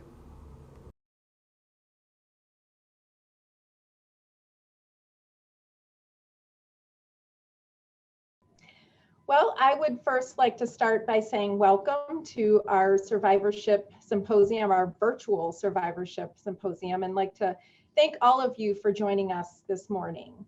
My name is Krista Poole. I am the Clinical Manager of Social Work at Taussig Cancer Institute at Cleveland Clinic, and I'll be facilitating today's discussion on wellness and self-image.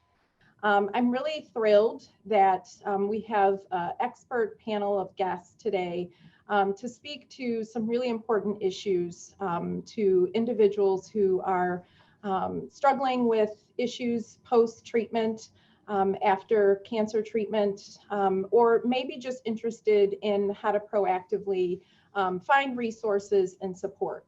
So today I would like to just start by acknowledging that I think we all realize that people experience a number of emotional, physical, and even social challenges during and after cancer treatment, and that some of these challenges can have a significant impact on a person's overall health and well-being. So it's important to talk about some of the changes and challenges so that we all understand what to expect and what intervention, support, and resources are out there and available to help people as they adapt.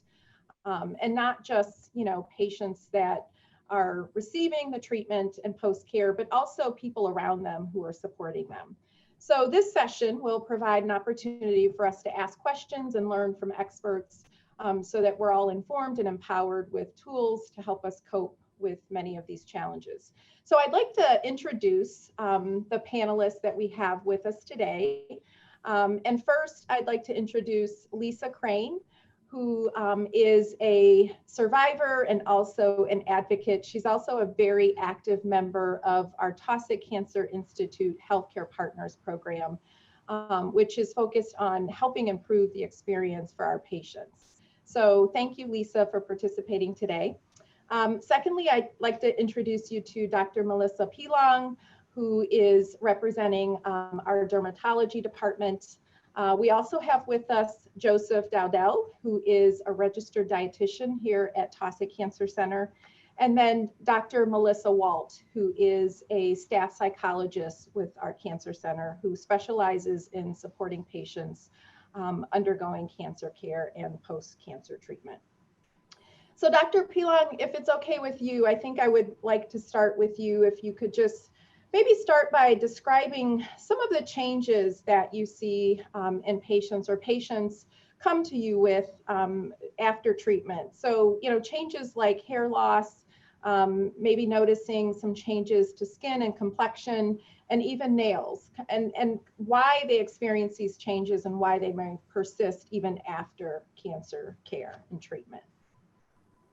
Yeah, this is a common thing that I see through cancer treatments. And it can be very upsetting to patients to have changes of their appearance that they didn't really notice before. It can be a reminder of their treatments, and it can be very distressing. So we get changes in our skin and hair and nails during chemotherapy, which is expected, related to changes in how our body makes the keratin protein that makes up our skin and our hair and our nails. And often the chemotherapies affect the rapidly dividing cells of our skin that make up our skin and our hair and our nails, and that leads to the hair loss that you can see, or the nail shedding that some people experience. But most people expect those symptoms to go away fairly quickly after they stop their treatments. And for many patients, they do. Hair usually starts to come back in 3 to 6 months after treatment. But some patients notice when their hair comes back that it's changed. Maybe it's not as thick as it used to be. Maybe it's more brittle and breaks more easily.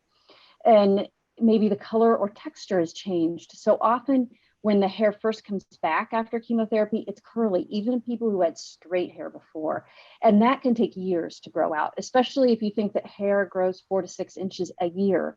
So, you might get this much after the first year. So if you're growing your hair back long, it's going to take you a very long time for all those curls to grow out and be cut off.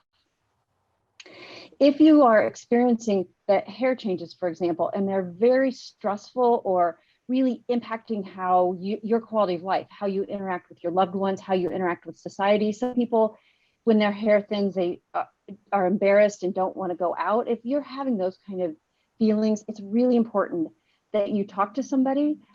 You can talk to your oncologist, ask for a referral to a dermatologist who can help you with treatment options. You can ask to see a psychologist or a psychiatrist to help you work through those very normal feelings. I see that in patients who lose their hair for all kinds of reasons. It's not just in patients who had cancer, but to be able to work through those feelings so that you can go back to having a normal, healthy, productive life. And there are some simple things that can be done. So if you feel like your hair's thinning, then using the over-the-counter product minoxidil that's available as a topical preparation can be helpful. If you feel like your hair is brittle or breaking, then gentle hair care, avoiding heat treatments, not bleaching your hair, using a good heavy conditioner can be helpful. So there are things that we can talk to you about to help you with those things. That's great. And Dr. Pilon, you mentioned, kind of the emotional component of coping with some of these changes. And I think that is a nice segue to you, Dr. Walt, and maybe speaking to why it's so important to kind of pay attention to your mental health and well-being after cancer diagnosis and also after treatment. Can you talk a little bit about why this is important and some things that people can do to support their mental health and well-being? Absolutely. This is such an important question, and I think that we've come a long way in mental health over the years. So, I want to kind of give a little background before I give an answer to your questions. I think it's always good to have statistics. I think it normalizes people's experience to know that they aren't alone. And so I pulled some statistics from the National Cancer Institute's annual report from 2020. They estimated that nearly 2 million new cancer cases were diagnosed just last year, and that approximately 17 million people were living with cancer. In other words, there were 17 million cancer survivors in the United States, and that number is approximated to increase to 22 million by the year 2030, which is really remarkable.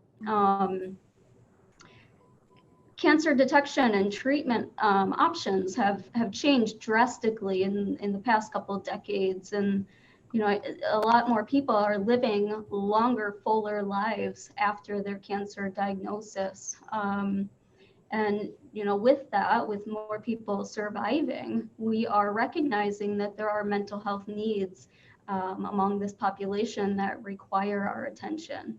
I think it's worth commenting on, in my practice alone, I see patients who, their mental health history predates their cancer diagnosis, and it's just made worse, or it's gotten more unmanageable after they've been diagnosed with cancer or are in survivorship. I also see people who come in with a new onset of psychological distress. So it's very common for a person to fall into one of the two categories. And psychological distress, burden, it exists on a continuum. You might feel really mild symptoms, moments of just low mood, sadness, anger, That kind of, they're again more mild, they wax and wane. Feelings of, abandonment in survivorship is very common. You might feel alone, especially after treatment has ended. You stop seeing providers, you stop coming to treatment as often. You might have challenges coping with side effects or survivor guilt. Thinking to yourself, why did I make it and that other person did not? So coming back to the original question, I think because the rates of survivors is growing and continues to, we are still seeing a huge discrepancy between those folks who are experiencing psychological distress and those who are actually seeking treatment. And it's actually about 50% of folks are not seeking treatment at all. And there's a lot of, I think, nuanced reasons for that. I think that, the stigma of mental health is an important thing to note, that, people often say to themselves, I don't need to talk about this, or I don't need a therapist to help me with this. I'm not crazy, I have cancer, right? Or what will people think if they know that I have a therapist? What will they think about me? The other thing is patients often prioritize their treatment, and they want to just get, the chemo, the radiation, the procedures done, and I'll worry about the mental health afterwards. Well, by then it's already maybe too late, or things have become so unmanageable that it's, it's caused problems. So long story short, it's so important to take care of your mental health. Cancer impacts so many areas of a person's life, and even their loved ones, their neighbors, their friends, their coworkers. So be proactive, protect your mental health, ask questions, talk to people, get involved, learn ways to actively cope before things become unmanageable. The second piece of your question, Krista, is, what can we do to be proactive, to protect my mental health? And, the mind and the body is so intricately connected. And so when you fuel your body with good things and you fuel your mind with good things, then you start to work in harmony. So today you're going to learn ways to eat well, taking in good food and putting good things in your body. Your mind is going to thank you as well. Movement, physical activity, that can improve your mood. It can help with fatigue. It can help your experience with pain. Avoid alcohol, cigarettes, other substances, as they can negatively impact your mood. Practice good sleep hygiene. Learn relaxation exercises like deep breathing, guided imagery. Practice balanced thinking. I think that's an important one too, is to, as humans, we tend towards really negative thinking. We always think about the worst case scenario, or we jump to conclusions so that we're not surprised. But let yourself also remember the positives, even if they're really small or few and far between.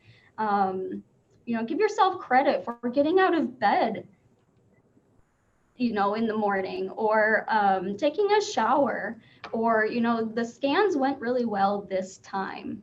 I think that's a really important thing to get in the habit of doing. To kind of wrap up, some people consider or they think about complementary and alternative approaches, like acupuncture, hypnosis, massage, yoga. And I think that all of those are really great. I do just recommend talking to your providers before you venture into those. And then finally, like joining a support group, asking if there's mental health services in your area or at your clinic. All of those are really good options. Yeah, thank you for that. Those are really great, helpful recommendations. I like the balance of, focusing on emotional health and well-being, very concrete, practical things to do, and also thinking about, you know, the physical piece and what we can do in terms of control and influence. And so you touched a little bit on nutrition. And Joseph, if I could just bring you in for a moment. There's so much information out there for everyone about what we should eat, what we should avoid. Can you talk a little bit about what you would recommend and what you do recommend to cancer survivors in terms of diet? Yeah, absolutely. You know, I think nutrition is probably one of the most critical pieces to patients that are undergoing treatment or patients that are, you know, entering their survivorship journey.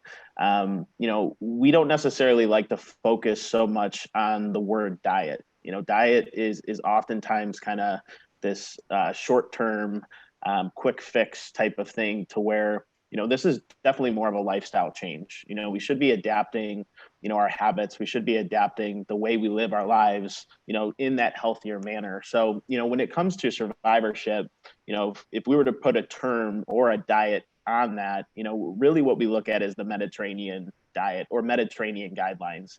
You know, and with this specific, you know, set of guidelines, what we're trying to do is really lower the unhealthy fats in our food, lower the amount of added sugars in our diet or overly processed foods, you know, really increase the fresh products like our fruits and vegetables and eating in season, you know, and really increasing those healthier fats and lean sources of protein. So, you know, it kind of encompasses everything we know about nutrition, or we may have heard about nutrition, whether it's on, you know, the TV or news or celebrities, but, you know, it really encompasses the best practices out of each and puts it into one standard set of guidelines.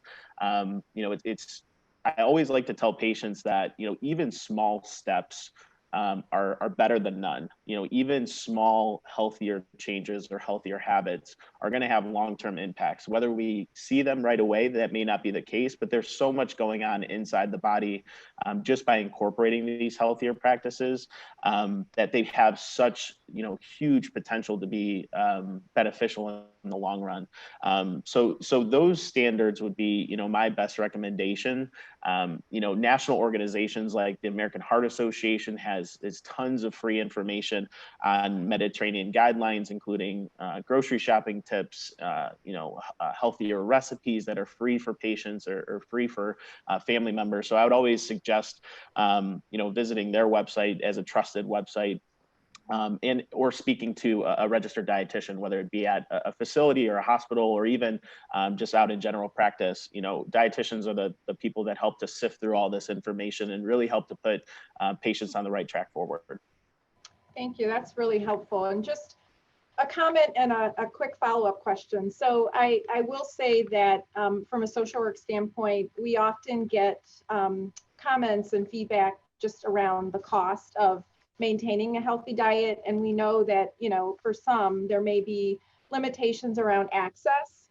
And so one of the things that we can do as social workers is help explore resources to help, you know, meet someone's needs if they do have barriers or challenges to maintaining that healthy diet that they're shooting for.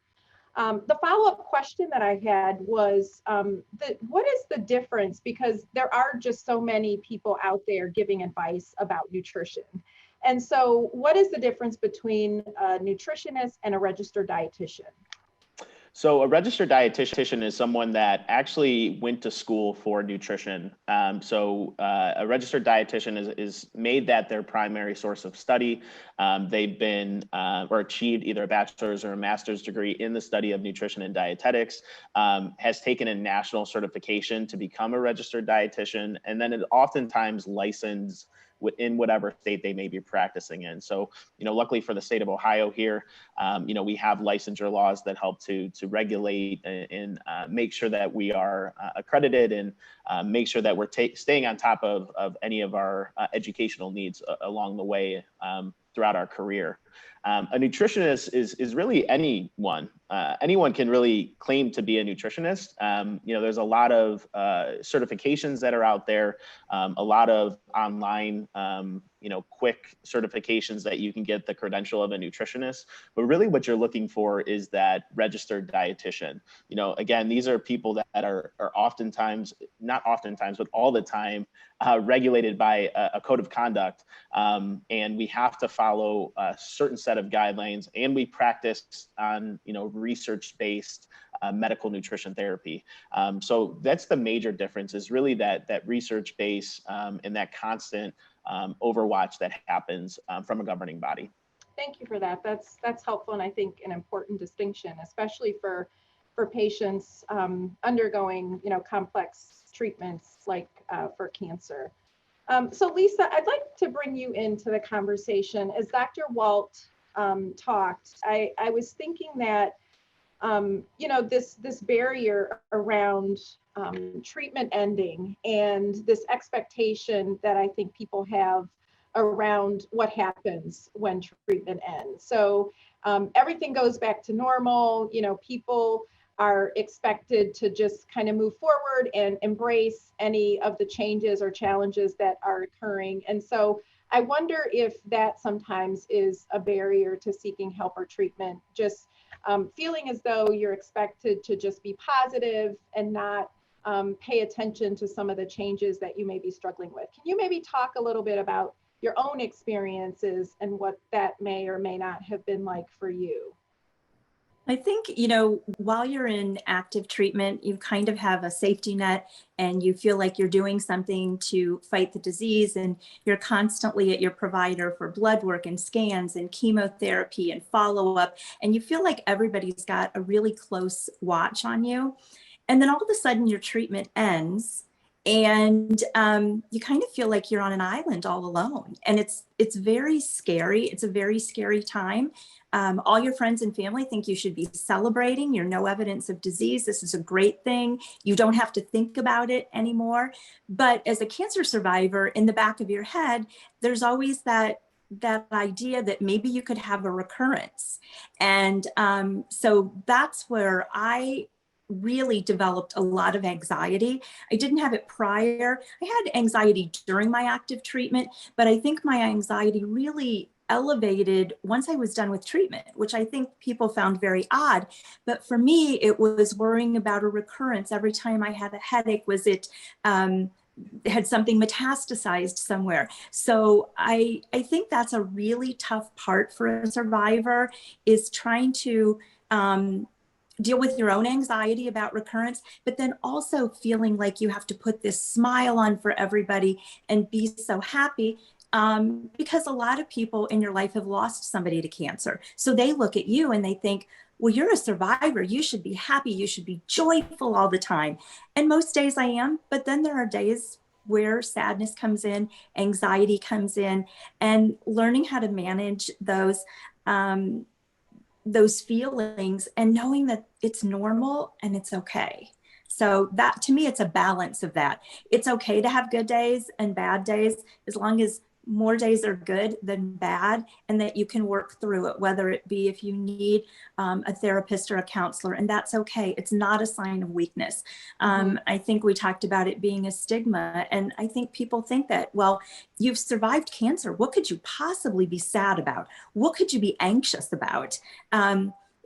That's just part of being a survivor. We're thrilled and happy to be here, but there's a lot of, I always say, chemotherapy and treatments are the gifts that keep on giving to cancer patients.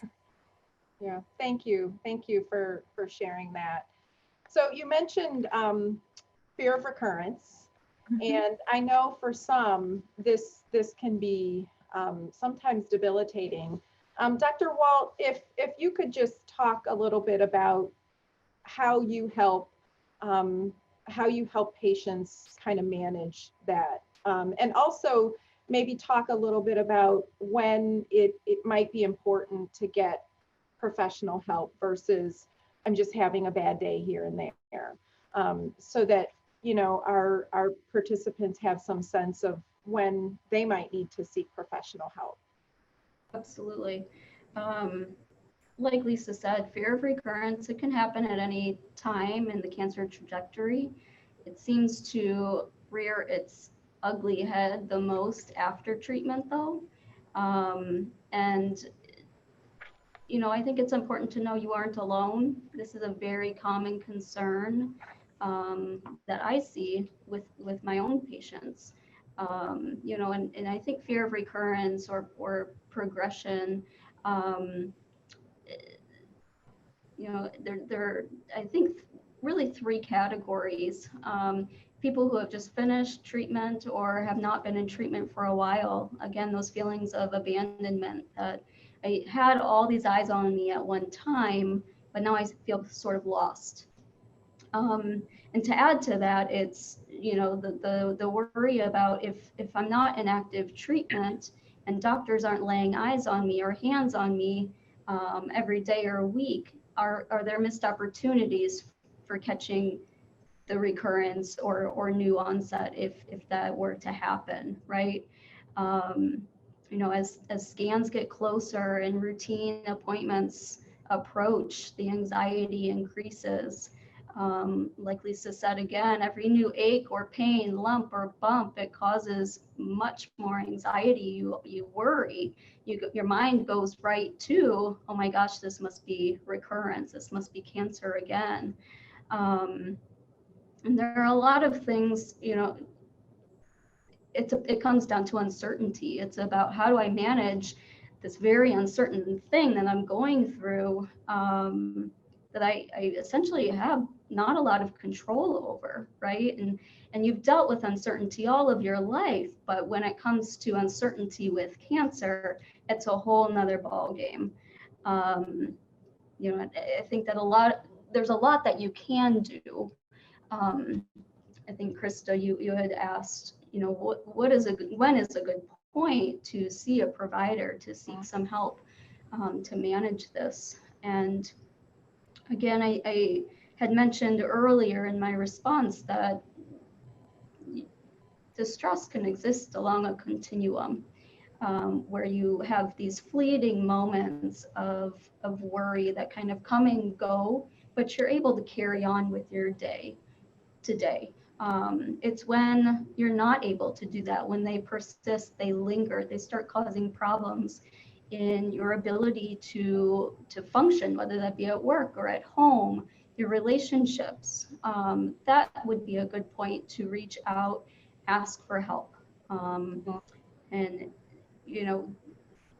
in doing that, again, there are a lot of strategies to employ at that point. To kind of manage that uncertainty, to manage that fear, that anxiety. There are evidence-based approaches to doing that, or simply just talking about your anxiety with your providers, asking for their support, recognizing everything that you have done to get where you are now, to treat your cancer, being confident in the treatment plan. Being confident even in yourself. A lot of people might feel betrayed by their bodies, right? How did I miss this? How could I not have seen this? Be confident in yourself, that you can recognize, and you have a lot more information now to be able to take the steps that you need to, if you need to. As far as what we call scanxiety, that's the anxiety before upcoming scans or routine appointments. There are really simple strategies that you can use leading up to that appointment and even the day of, like planning the appointment early in the day if you can, bringing a supportive other to your appointment as sort of a distraction and someone to be another listening ear in the appointment. Bring a book or a game to keep you busy. It's likely that you will spend some time waiting in the lobby. Plan on those days being enjoyable too. Lisa had talked about a balance, and I think that that's really important, that you get the appointment done and then you go on to doing something that you're looking forward to doing, good news or not. I think that that's really important. A final thing, just kind of imagining, visualizing yourself coping well if things do not go according to plan. If you do get bad news, having that action plan and being proactively thinking about what you would do, I think kind of minimizes the impact. So Lisa, I'll let you jump in and maybe share your perspective as well. Thank you. A couple of things that you said. One of the things that really helps me as a plan to help with my anxiety in survivorship has been really sitting down with my team of doctors and us coming to a plan together that we were both comfortable with. You know, in the beginning, if I could have been scanned every day, I probably would have and had blood work because I was so nervous of a recurrence. But coming up with that plan that you feel comfortable with and that they feel comfortable with, I think is a really, really important step. And also, when I go for scans, I kind of have a ritual. You know, it's kind of the same thing. My husband always goes with me. We know what the day is. And then we always end it with something really positive. We go to Little Italy for lunch or dinner, and no matter what. And so we always know that there's something happy at the end of the day, and remembering that we've gotten this far. And I say we because as survivors, we all know that cancer affects everybody who loves us. It's not just our diagnosis. And so ending the day with something really positive, but having that plan with your doctors of what you're comfortable with for follow-up, it eases my anxiety. One of the other things that I wanted to mention is I know sometimes people talk about what did I do to get this cancer and the anxiety of it coming back and the risk factors. And so I know as survivors, we all hear people say, do this, do that. Everybody's got advice for you. But as a survivor, I always tell myself I'm a statistic of one, and I didn't do anything to get this cancer. It was just bad luck. Thank you for sharing that perspective. And I think, you know, the other great point that you bring up is how differently everyone copes, and what is helpful for some may not be helpful for others. I think it's also important to highlight the value of having conversations with your healthcare team. They're still your team even after treatment has ended. And Dr. Walt, you mentioned that, you know, it's not always easy to kind of figure out when to seek help, but talking about some of your challenges and struggles as a team, that I think can be figured out as well. And then the other point is, you know, we are, as healthcare providers, very much still here to support patients and families, even after cancer treatment. And so, you know, for some people, they may not be comfortable verbalizing and expressing their feelings. And so counseling may not be the best fit for them, but maybe they would benefit from going to art therapy, or doing music therapy, or some other form of expressing how they're feeling. There are just lots of tools and resources and options out there. But I think a good place to start is, you know, kind of talking about how you're coping and how you're feeling. I wanted to kind of bring it back to you, Dr. Pilong, if you could talk a moment about just some of the factors that may also influence, outside of cancer treatment, influence, you know, some of these changes that patients may notice with hair, with skin, and how they kind of play into it. So we hear all the time that, you know, things like sleep and diet affect, you know, your skin, your hair. Can you kind of talk about that a little bit and speak to what advice you give to patients? Yes, I think that's really true, that there's so much environmental things that impact your hair and your skin and your nails that can change after you've had chemotherapy or other cancer treatments, that it's really important to take very good care, not only of yourself and be kind to yourself, but also take care of yourself, of your body, take care of your skin and your hair, and be kind to those parts of your body. So you may find that your skin is more sensitive and dry. So the way you could handle that is use less soap. Use a very mild soap. You might have to throw away some of the harsh soaps the ones that leave you squeaky clean, because those remove all your natural oils, and instead use a sensitive skin soap that's fragrance free.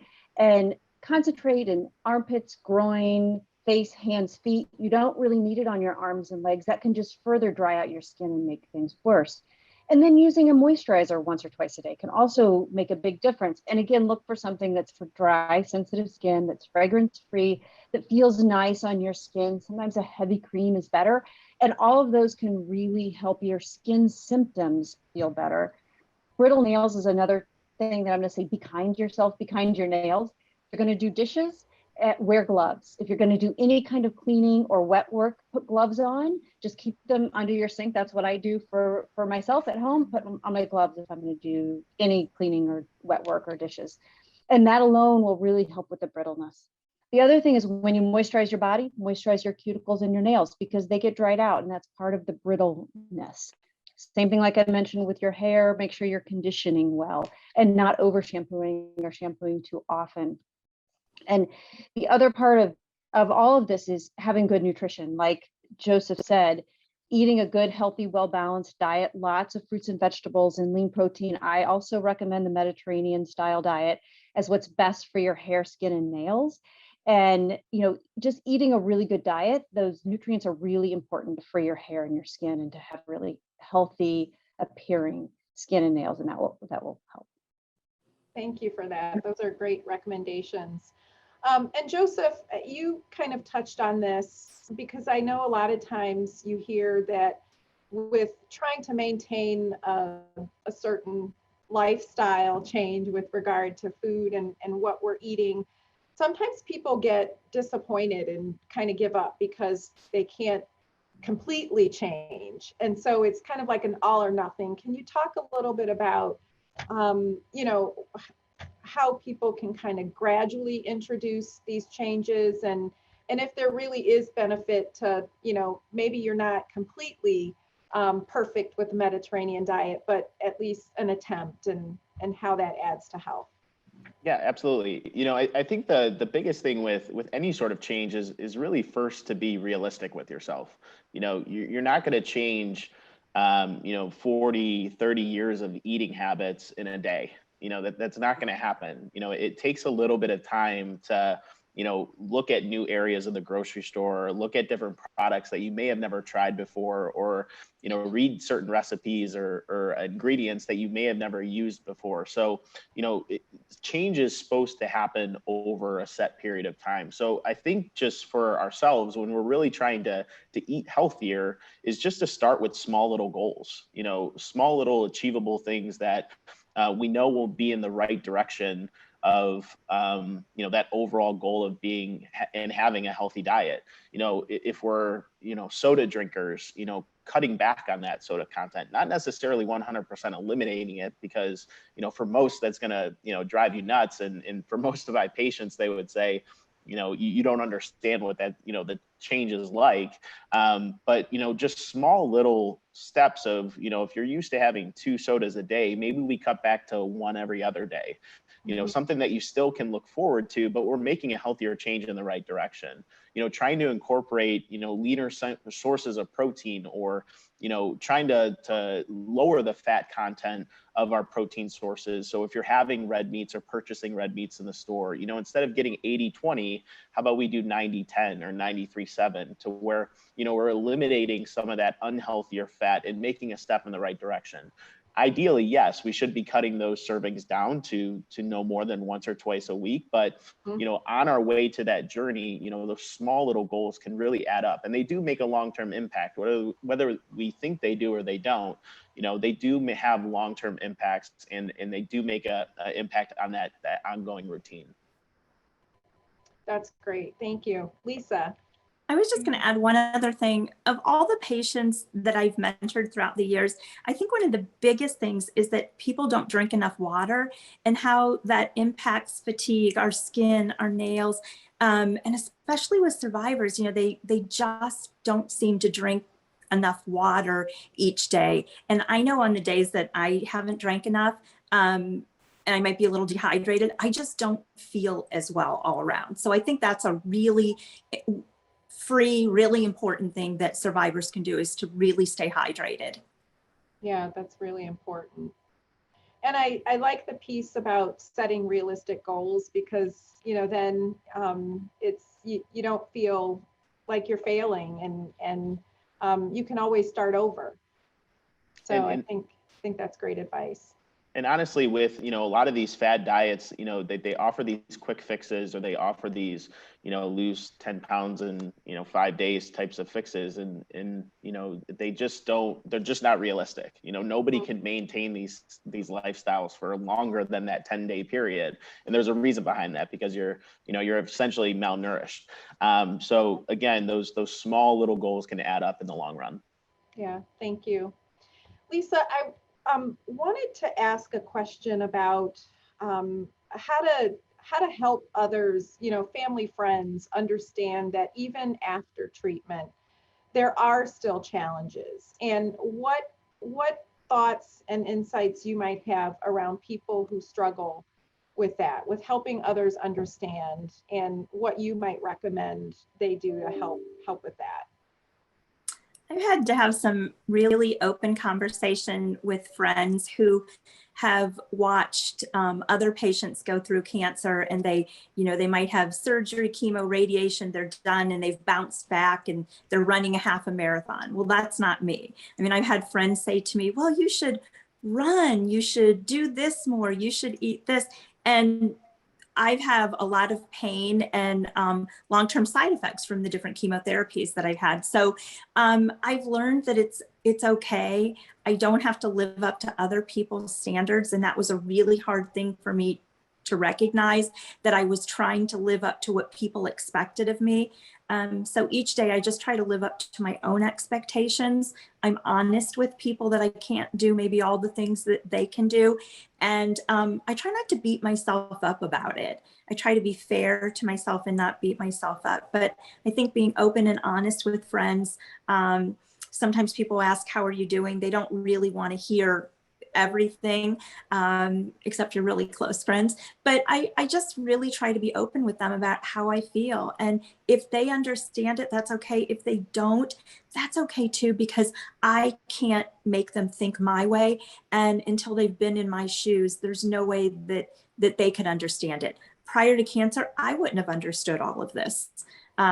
So I think being comfortable with yourself and not trying to worry about what other people are thinking about you or expecting of you is really, really important. Thank you for that. So this has been a really good discussion, a lot of great feedback and perspective on how to help people cope with some of these challenges. Anything that we didn't talk about that any of you want to comment on or hope to comment on during this session?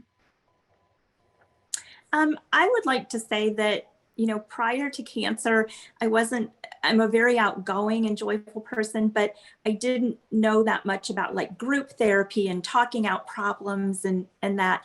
And I've learned through my cancer diagnosis, because I mentor a lot of patients and advocate for them, that it's not that misery loves company, but there's a real feeling and connection being with other cancer patients. They're the ones that really understand you. And it's very comforting to be with them and to talk things out with them. And it's very therapeutic. So I encourage survivors to find other people who've been through what you've been through. It doesn't have to be a big group. It could be a one-on-one lunch or coffee or tea with somebody, but it's really comforting to be with someone who truly understands what you've been through. Thank you for that, Lisa. And Dr. Pila? I think that's really good advice. And the thing I would say is you don't have to suffer with symptoms. If things are bothering you, talk to your oncologist and their team, ask for referrals. If your skin is dry and irritated and you're not getting better with the things I talked about, ask to see a dermatologist. There's lots of things that we can do to help make your skin feel better and more normal and help you through it. So be kind to yourself and really ask for help if you're having symptoms, things are bothering you.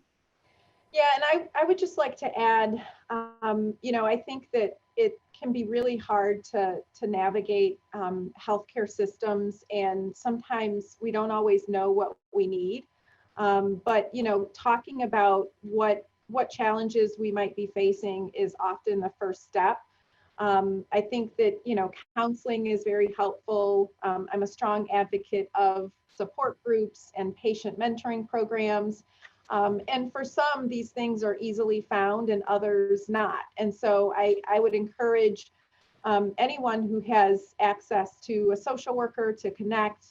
We can certainly help patients and families connect with resources that they might need to help as they manage all of this. So with that, I would like to thank each of you again for your time this morning and really appreciate your candid responses and recommendations. Thank you so much. Thank you. Thank you. Thanks.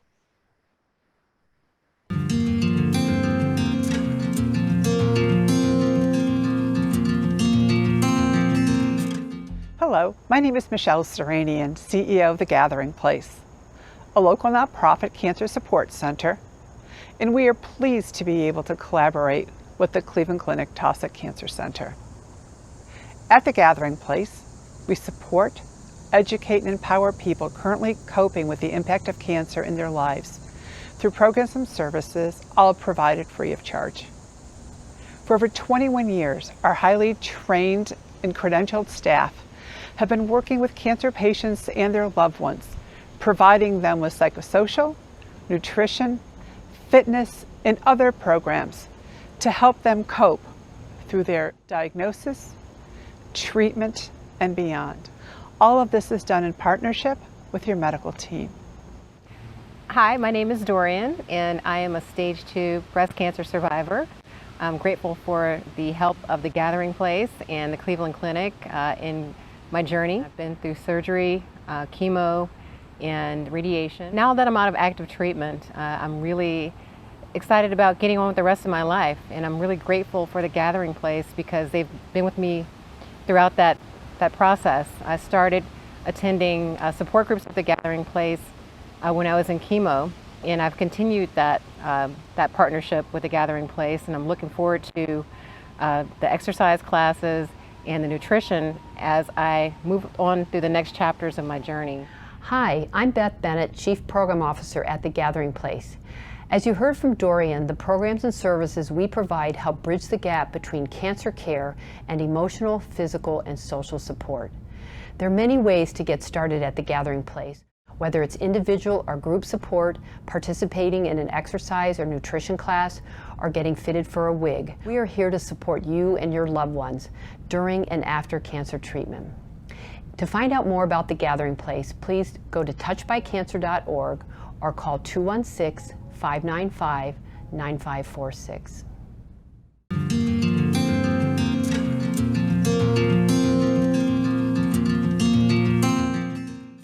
Hi, my name is Bria Heifetz. I am the health educator located in the Patient Resource Center on the first floor level of Taussig. My role is to create awareness and education about all of the available patient services available to patients and their care partners throughout their journey.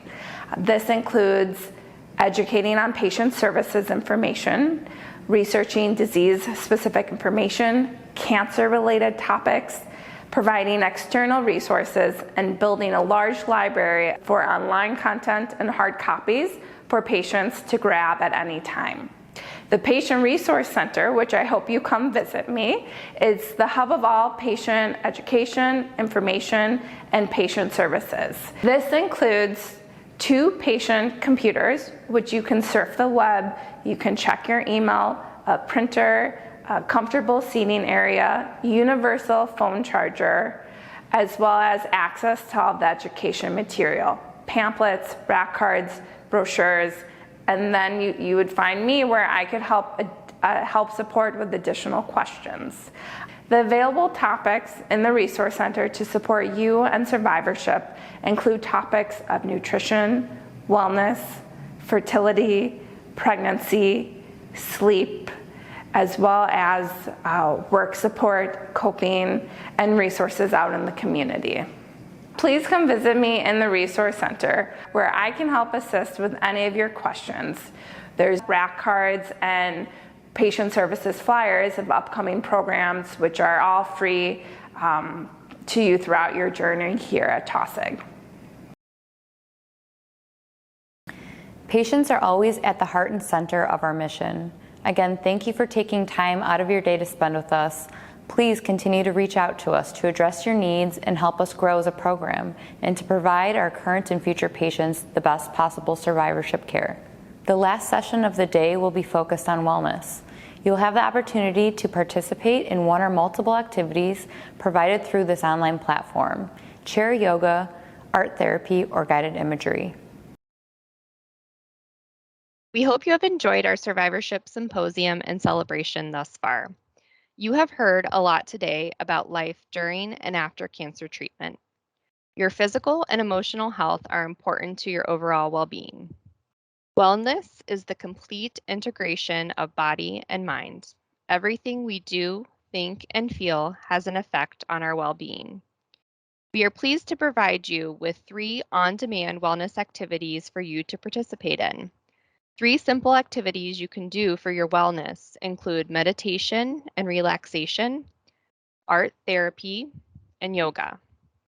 Feel free to do all 3 of these today or come back anytime to participate at your convenience. Below is the link to our YouTube channel where these activities can be found. They will also be provided in the chat function today and in a provided email after the event. We hope you enjoy these resources.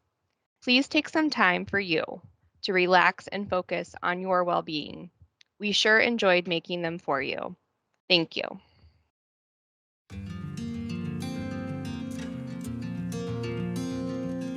You know, there's a lot of different definitions of what people think survivorship is.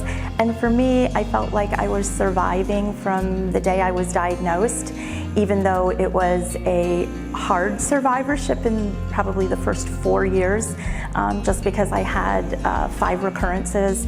I've had over 30 hours of surgery, I've had radiation, I've had 4 different chemo regimens. So for me, being a survivor means getting up every day, being alive, being thankful, and thanking God for one more cancer-free day.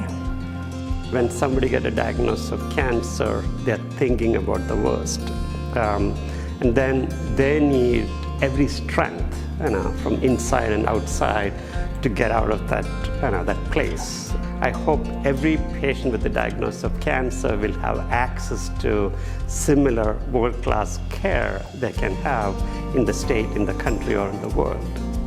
We really truly feel for our patients. We feel their heartache. We feel their fear and frustration. Moving forward with them, we truly are there with them, and everything that we do, we're trying to do better for them. And I learned all of that and continue that still every day as my role has grown and changed over the years. I feel being a cancer survivor is really just fighting through your days. Control what you can control.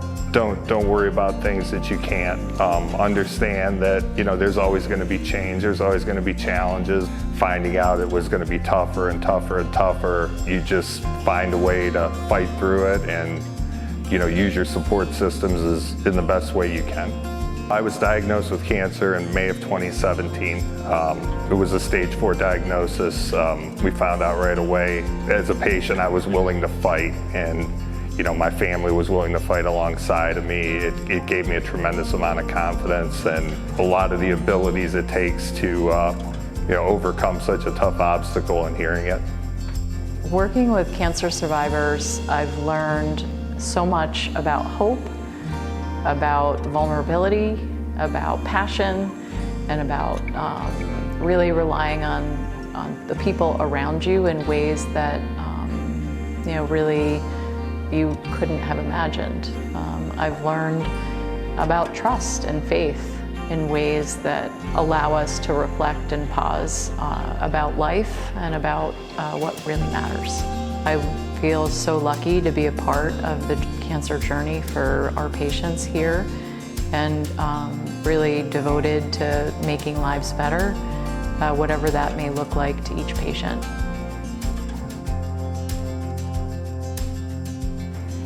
Cancer survivorship, in my eyes, is one area of cancer care where the patient is really in 2 camps. They're constantly trying to reclaim life before treatment. They are working very hard while they're still living with the long-lasting effects of the treatment. With that said, they're also trying to temper their own anxieties, their own concerns about the next round of scans and what will that show. I often tell people the diagnosis of cancer will always be a timeline in their lives, and my hope is that we've been transformed to be better versions of ourselves because of the experience. But even above that, I wish them peace and balance as you go forward. One hope or goal that I have for cancer survivors is to get more patients to be able to get a truly established survivorship visit where they have a whole amount of time dedicated to their health, well-being, support, education, and are able to take off some of their appointment time dedicated specifically to that. Thank you for allowing us to be part of your cancer journey. You have a lot of strengths. The fact that you've heard the diagnosis and you've gone through treatment speaks to enormous internal fortitude. The fact that you have been able to complete treatment, to be told, we will see you in Survivorship Clinic, and to be able to live in that world where you were under the eyes of all these medical professionals for so long, and now you're on your own, and to be able to temper that as you go forward, you're a champion. They're just champions, and they all have strengths. I'm just so grateful to our patients and our cancer survivors specifically in the space of allowing us to be a part of their cancer journey.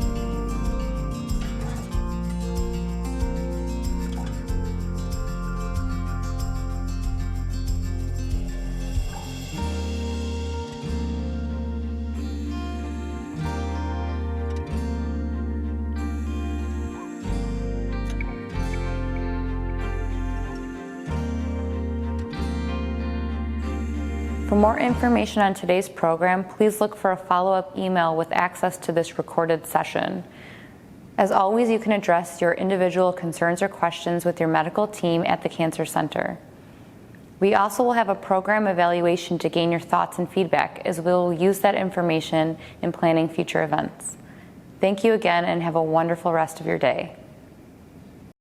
Thank you for attending our first annual Survivorship Celebration and Symposium. We truly hope that you enjoyed today's event. Below are the wellness activity breakouts. Feel free to enjoy art therapy, Reiki and meditation, and yoga. Thank you and have a wonderful day.